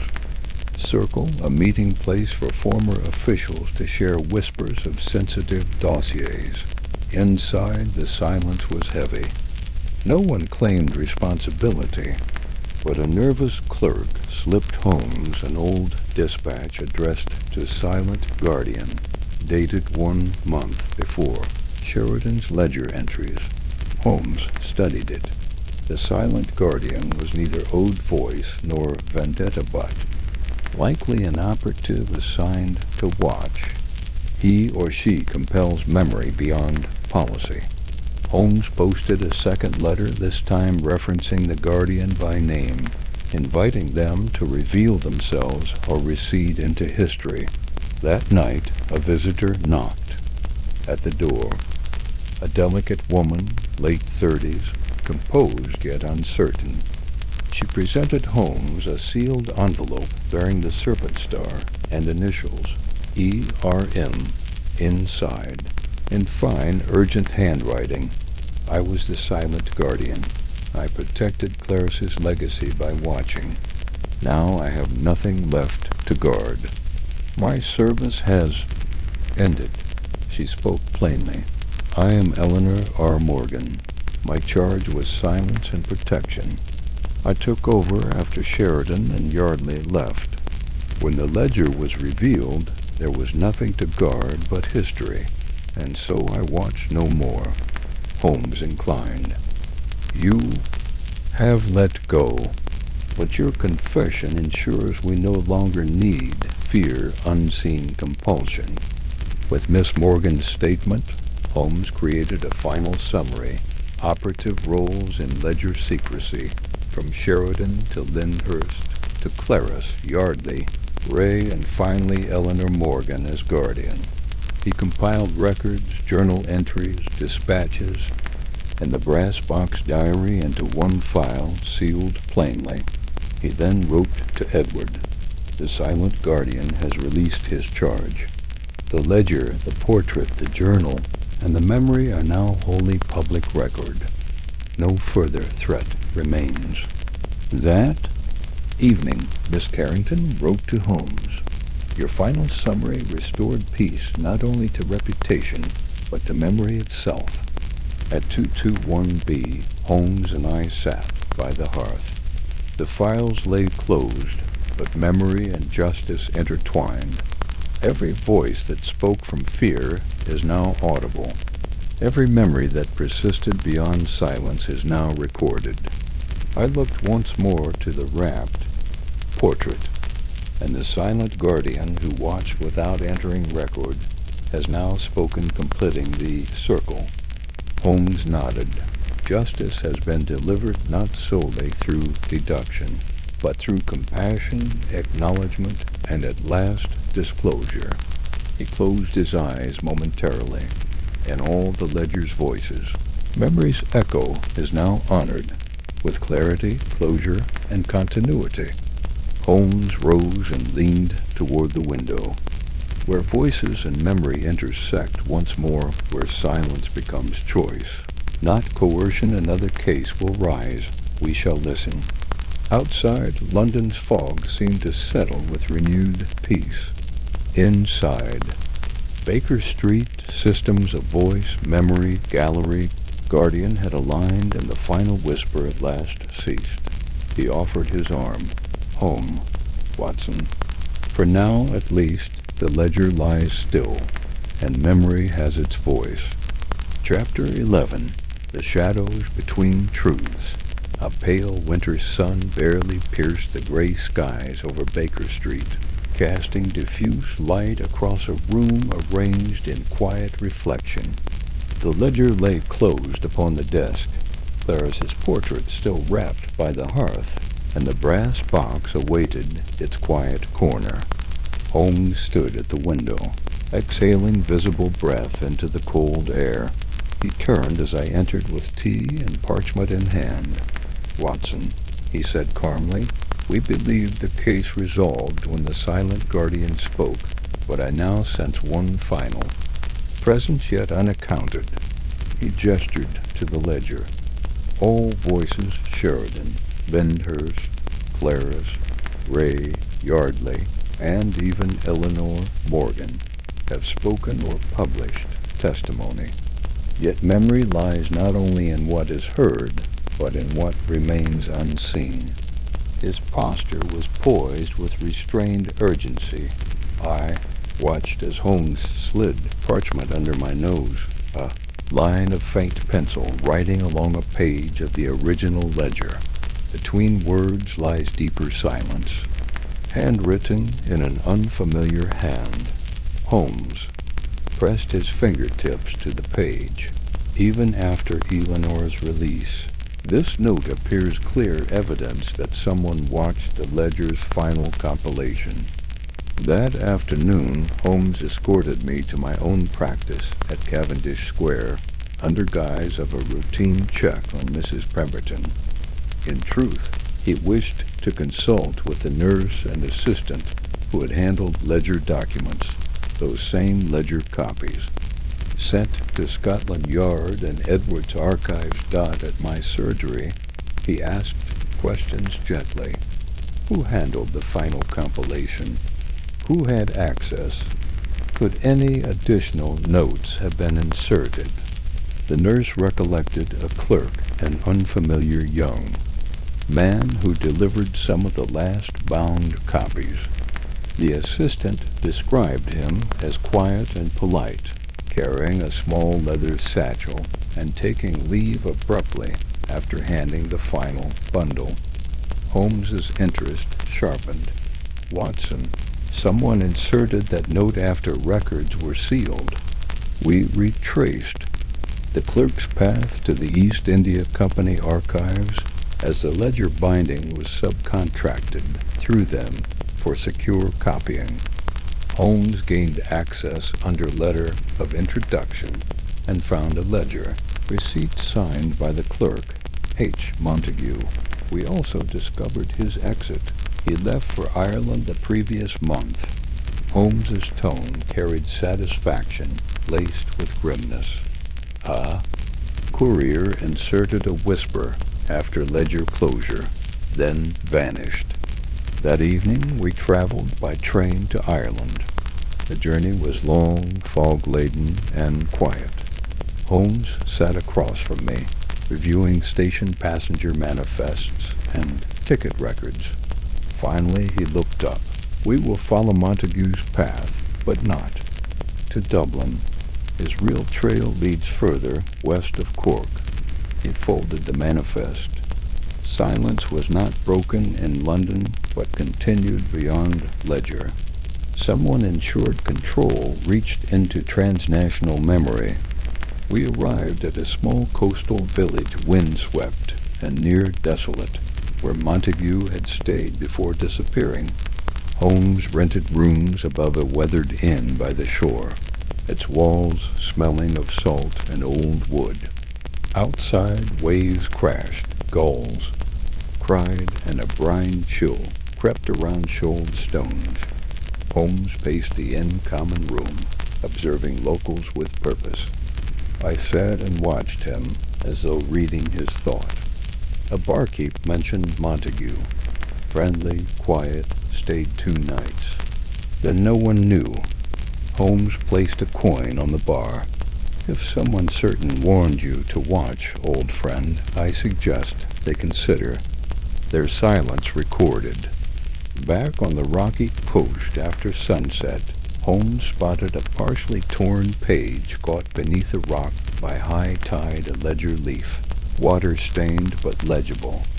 He read, "Silence ends where ledger ends, but memory begins." In fresh confession, signed only with initials, H.M. Holmes knelt, brushing away seaweed. Our courier, Watson. But this leaf is not ledger, it is confession. He confessed to inserting the whisper. It was meant to spur final acknowledgement. I helped him stand. That night, unable to sleep, Holmes knocked upon the inn door and requested admission to the poorly lit hallway. Moments later, a frail knock answered. A pale figure entered. Henry Montague, late 20s, shaking, eyes wide with regret. "Mr. Holmes," he whispered, trembling. "I meant no harm. I only wished to push truth over Ledger's edge." Holmes motioned for calm. "Montague, why write the words? Why send message after records closed?" Montague swallowed. "I believed it would force Edward to truly know the fullness of Clarice's memory, and not just ledger entries. I feared something would be lost entirely." Holmes motioned for Montague to sit by the fire. He offered a glass of brandy. "Confession is not criminal when it frees memory rather than hides it." Montague sipped, the brandy unsteadying him. "I used to work for a private scholar who believed memories contained in ledger were too contained, that Clarice's story would fade as speech fades. I was told to insert phrase but deliver quietly." Watson asked gently, "Was there instruction beyond phrase? Was there pressure?" Montague shook his head. "Only fear, the fear that a silent sacrifice might vanish if not remembered." Holmes nodded softly. "And so you became the final voice." Montague exhaled. "I paid to get passage out, hoping the phrase would stand and that memory would awaken those who read." At dawn, Holmes produced railway tickets back to London.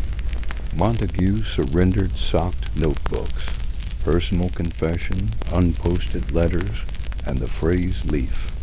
Holmes placed them into a leather folio. "Your guilt is lifted, but your witness remains in record an honorable one." They rose. Holmes placed a reassuring hand on Montague's shoulder. "You awakened memory, and for that, history owes you voice." We returned to Baker Street with Montague's booklets and confession leaf.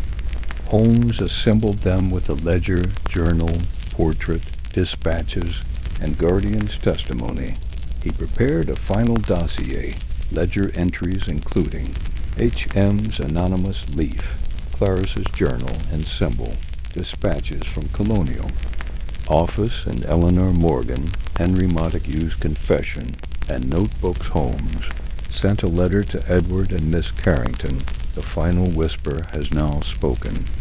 Your legacy holds truth, memory, and confession complete in scope.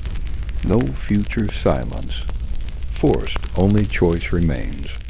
Holmes and I retired to the sitting room, the final dossier resting on the desk between us. The courier became the echo that compelled fuller memory, Holmes observed. He forced reckoning when Ledger's conclusion risked erasure of sorrow. And intention. He sipped tea. Fate works sometimes through small hands, those who believe memory must outlive the final pen stroke. I glanced at the portrait's rapt eyes. In this final act, all voices have been accounted, including those who spoke quietly, knowingly, with remorse. Holmes stood. Now, Watson, the account is complete. Voice, memory, confession aligned. Holmes lit the lamp and stoked the fire. Where voice and ledger end, confession begins, and memory finds meaning. Another case awaits where silence and speech converge in unexpected form. He offered his arm as London's night settled without question. Inside Baker Street, the ledger lay still. The memory case lay closed, and the final whisper had been granted voice. Chapter 12. The Veiled Threshold a Pale. A tumbled chill had crept through Baker Street when Holmes began Chapter 12 of our investigation. Though the ledger lay published, Clarice's journal archived, and Miss Morgan's testimony rendered the silent guardian defunct, Holmes remained haunted by a sense that the curtain on this history was not yet fully drawn. The wrapped portrait still rested on the mantel, its painted eyes concealed beneath cloth, yet still claiming presence in memory. Holmes sat at his desk, enveloped in lamplight and cluttered papers, decrypted cipher fragments, dispatches from Mycroft, the brass case containing final notes. He leaned back as I brought tea and remarked quietly, "Watson, we have navigated. Ledger voices reclaimed memory and exposed shadow rolls, but lingering deeper is a threshold beyond documentation. Something in the ledger's final clauses hints at a hidden doorway." Holmes tapped a page describing the silent guardian's release. In the margin, nearly erased, lay faint initials not yet deciphered. S.M. No known role was tied to those letters. Holmes's brows furrowed. "I believe this refers not to a person, but to a location, secret mapping, a room, passage, or vault tied into ledger secrecy." His eyes shone. "We've accounted for all living actors. Now we must determine what lies behind that final cipher, whose memory, whose sanctuary, has yet to speak." That afternoon, we received a letter from Edward. It read, "Please return to Ashbourne House. There are further original blueprints of the crypt and chapel I inherited, unseen until now." Holmes accepted with barely concealed anticipation. He donned cloak and hat. I followed, wondering if a hidden room beyond Clarice's journal awaited revelation. London's autumn sky exhaled drizzle as we traveled to Belgrave Square.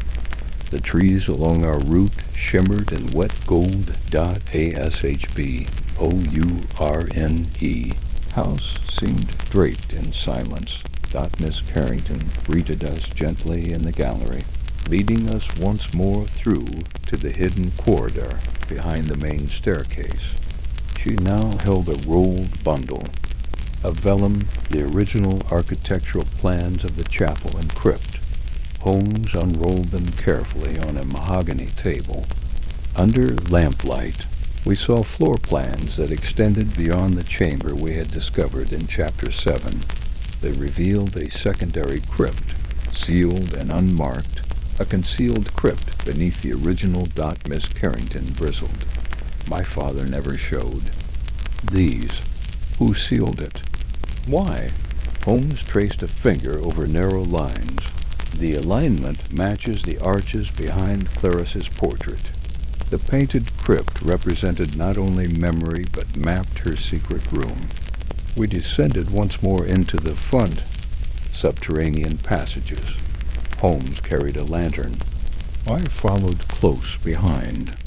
Walls loomed in damp stone. The air grew heavy, thick with centuries. At a junction marked on the new blueprints, Holmes tapped the wall. It sounded hollow. He placed his cane in a groove.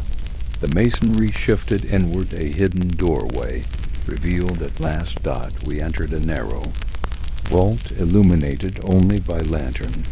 The chamber contained nothing but an ornate, sealed reliquary etched with the serpent star and initials CL. Holmes exhaled. This is what the ledger never recorded. Clarice's final sanctuary, not in words or art, but in physical legacy. Holmes examined the reliquary carefully. It was locked with a small clasp. He set tools aside and used his knowledge of locks to open it with quiet precision. The lid clipped free. Inside lay a folded parchment and small object wrapped in velvet, a ceremonial dagger engraved with a serpent star, identical to the diary dagger from Wexley's portrait vault. The parchment in Clarice's handwriting read, "This vault contains proof of intent, my final testament.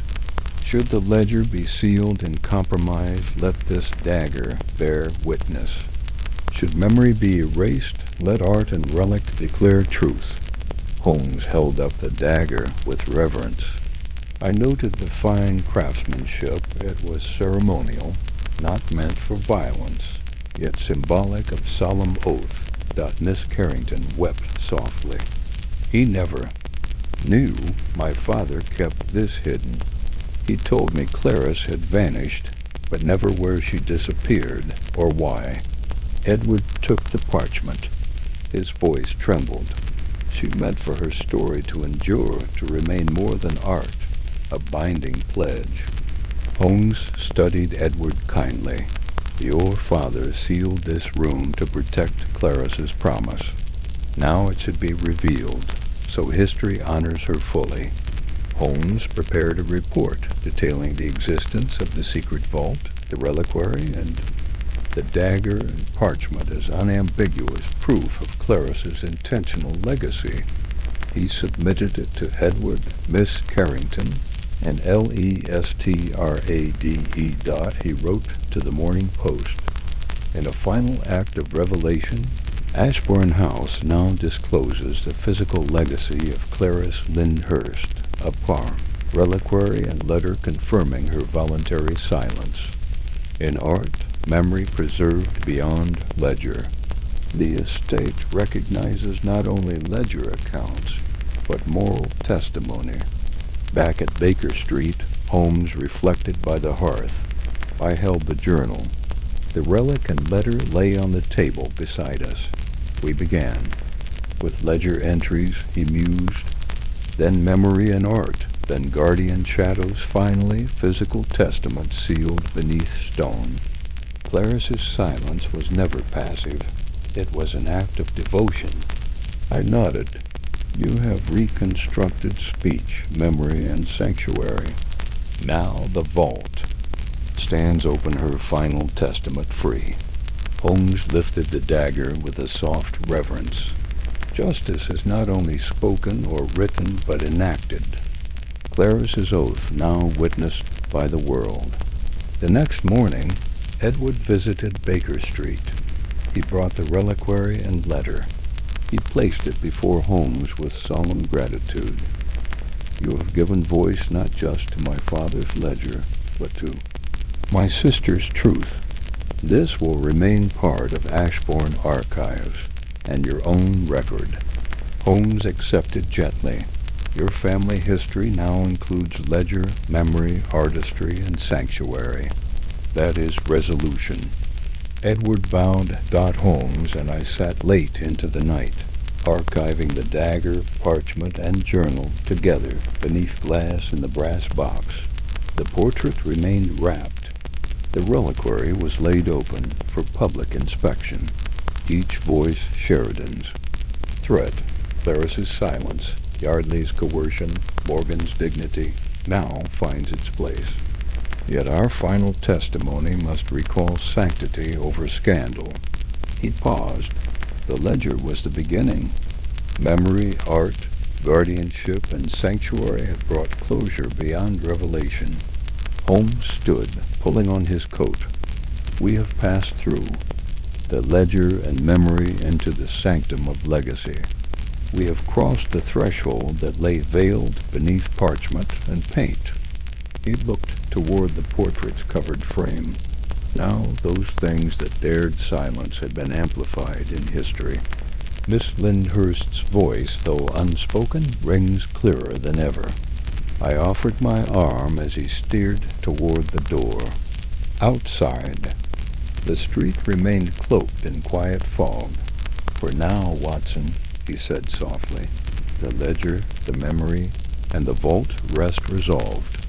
But beyond these thresholds lie other echoes of silence waiting to speak. We stepped into the night, Holmes once more attuned to whispers not yet revealed, where memory and silence meet investigation, and where his method still awaits its next case. Chapter 13. The silent witness finally speaks. London lay under a soft pall of winter gray as Holmes and I reconvened at 221B Baker Street. The ledger, journal, dispatches, and final statements lay meticulously arranged on the writing table. The portrait, still wrapped, rested upon a side table. Its presence felt even beneath cloth. Though clarity reigned over Edward's estate and Clarice's legacy, Holmes appeared alert to a nuance still unsettled. I joined him at the desk. Holmes did not glance up immediately, but gently tapped the brass box. "Every voice has been acknowledged, every memory recorded," he said, voice steady. "Yet tradition warns, even after seals are broken, whispers persist where silence was once enforced." He paused before speaking again. "We await. Knowledge from no one, but I sense that one final correspondent may yet arrive." At midday, a registered letter arrived addressed to Holmes bearing no return name, and sealed with wax bearing the crowned serpent star. Holmes eyed it with faint steel beneath his otherwise serene expression. Inside lay a single sheet. "Your final summary respects ledger, portrait, and memory. Yet one truth remains hidden, the origin of the serpent star's decree." Again, no signature, only suggestion. Holmes exhaled softly, as I suspected. A truth beneath the symbol above. All voices. That evening, Holmes urged a return to Ashbourne House. We walked through streets shrouded in fog, the gas lamps casting blurred halos. At the gallery, Miss Carrington awaited us. Pale, yet poised, Holmes produced the letter. It seeks the declaration not of injustice or memory, but of the symbol's origin. Miss Carrington's eyes flickered. My mother spoke of the serpent star as her father's family marked decades before Clarice. But there were whispers, the emblem connecting Lyndhurst and Sheridan and others beyond. Holmes leaned in.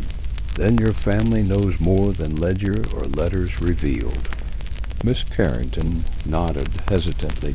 In the old library of Ashbourne House.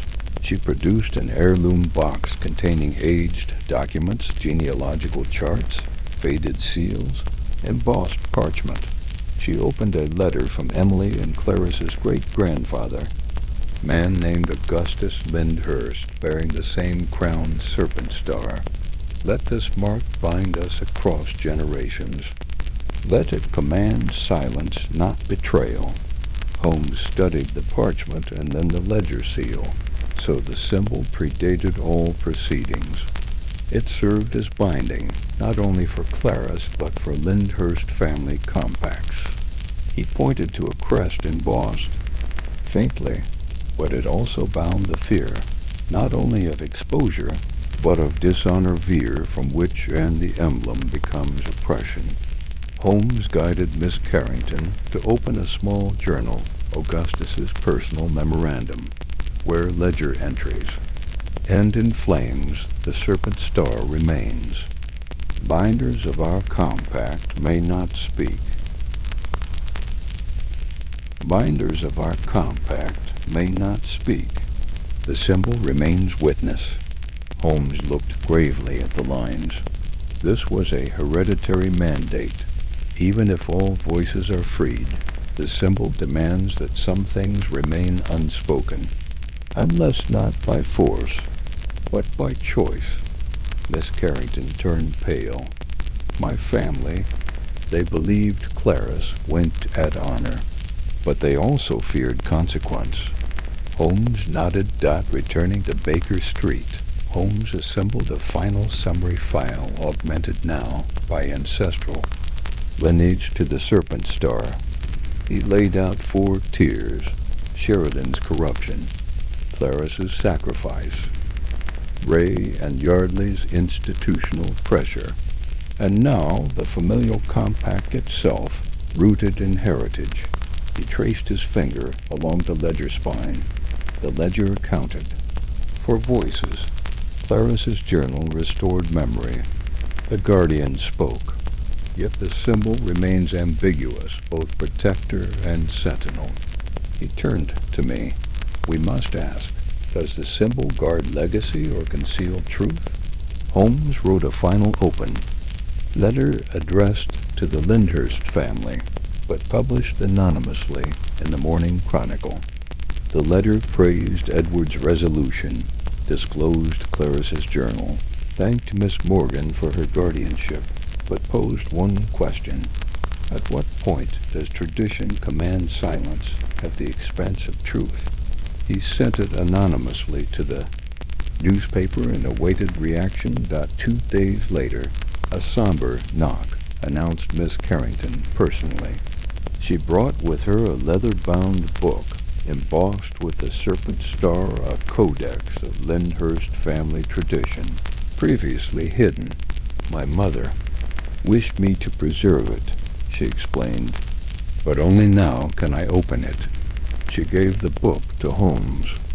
He examined the cover, then slid inside, finding a charter drawn in elegant script. It decreed that descendants must guard certain family secrets and never speak ill of the Bellingham alliance or face public censure. Any breach would invalidate inheritance. The Serpent Star granted both authority and sentence. Holmes read slowly. This is the origin, not ledger, not journal, not guardian, but charter. The symbol arose not from corruption alone, but a vow to preserve reputation above truth. Miss Carrington looked down. My mother died believing Clarice silenced herself to honor our name. She never spoke of the charter. Holmes closed the book gently. Now you have spoken, and history must record both vow and silent cost. I rose. You have restored Edward's voice, Clarice's memory, and also revealed the charter that compelled her silence. Holmes nodded. Double quotes justice is not only in revealing conspiracies, but in recognizing inherited compacts. Holmes drafted a final summary, ledger and charter, journal and lineage presented to Edward, along with the codex and the brass box. A public notice followed in the Times. The Lyndhurst ancestral covenant inscribed by Augustus Lyndhurst is hereby placed on record.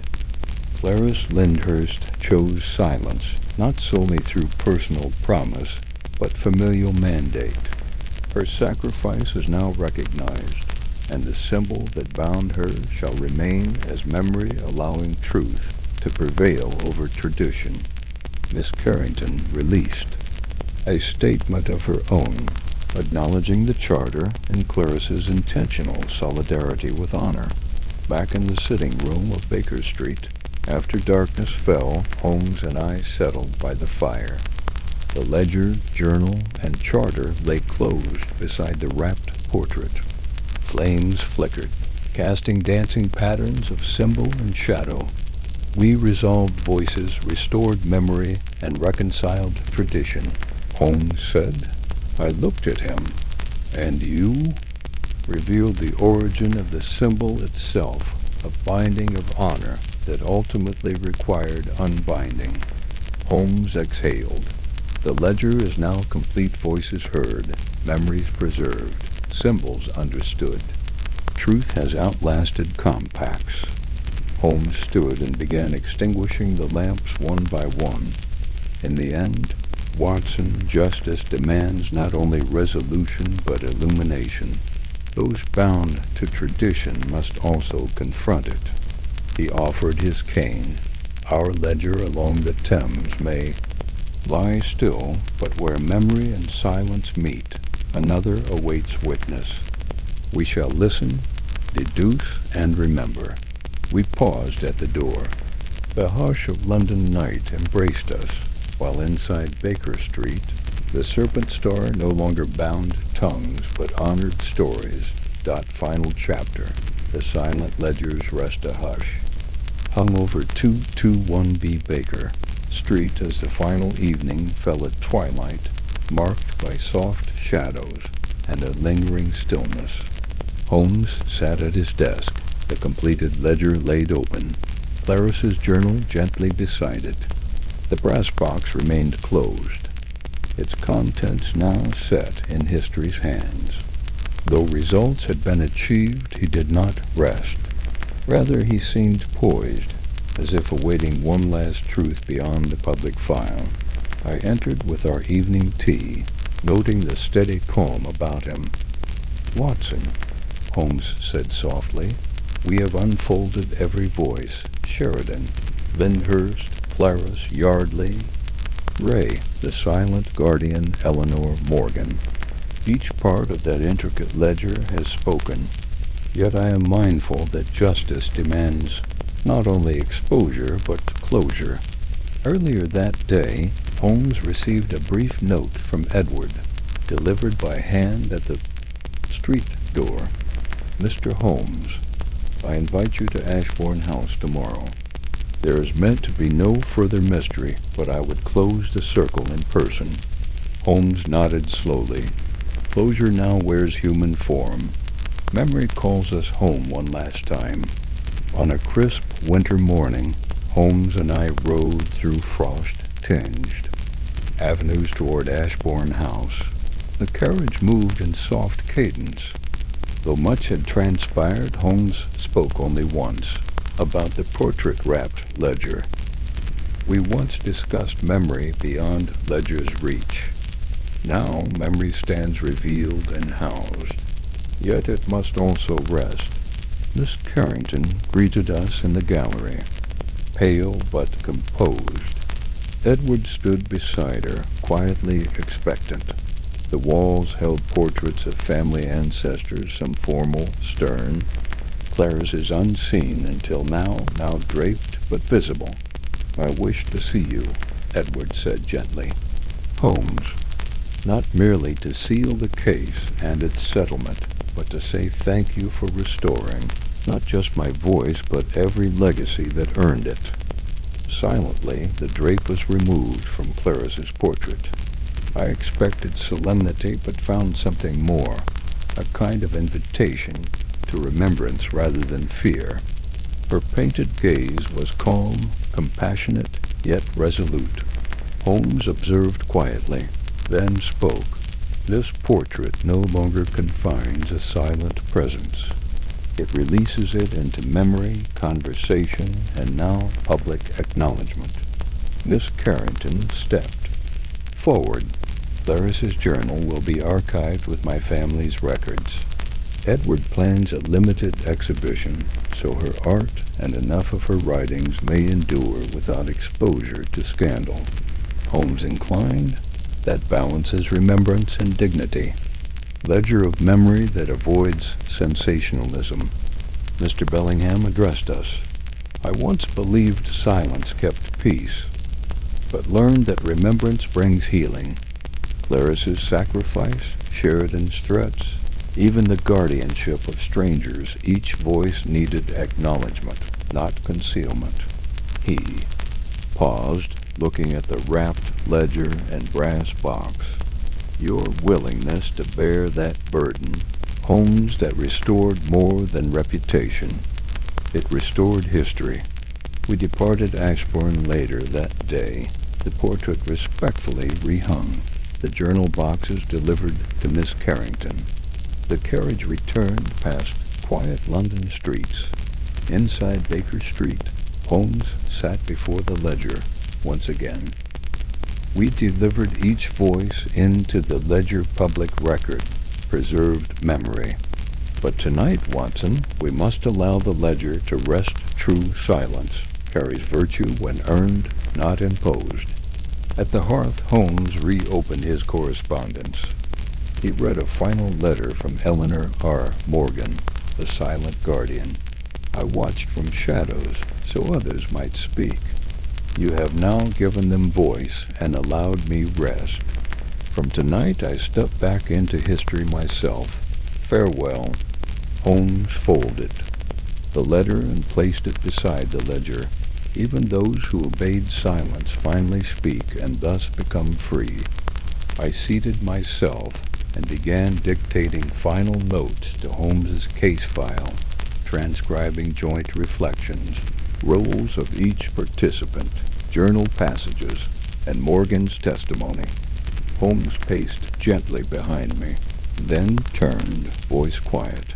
Every deduction pointed outward and yet inward, not just at who did wrong, but at how silence can wound and how memory can heal. I paused. Holmes, this case taught me that justice isn't only conviction, but recognition. Each person, even who kept silence out of love or duty, needed acknowledgement. He drank his tea and considered, double quotes, yes, Watson. Justice without compassion leaves only guilt. Recognition alone carries hope. Holmes turned his eyes to the wrapped portrait. I will not unseal the brass box. The journal and ledger are recorded. The portrait now belongs under respectful watch. No compulsion remains. Holmes closed the files. Where speech was blocked, memory prevailed. Where voices feared exposure, silence guarded dignity. And where guardians watched, they finally let go. He rose, opening the windows to let fresh night air drift into the room. Holmes, and I stood near the fireplace. The portrait remained concealed, but its presence felt. Watson, Holmes said softly, we conclude not with thunder, but with quiet accord. The ledger rests, memory endures. Silence chosen, not coerced, is an ally, not a jailer. He offered his arm. Come, Watson. Another case awaits where silence and speech converge anew. We listen, we deduce, and above all, we remember.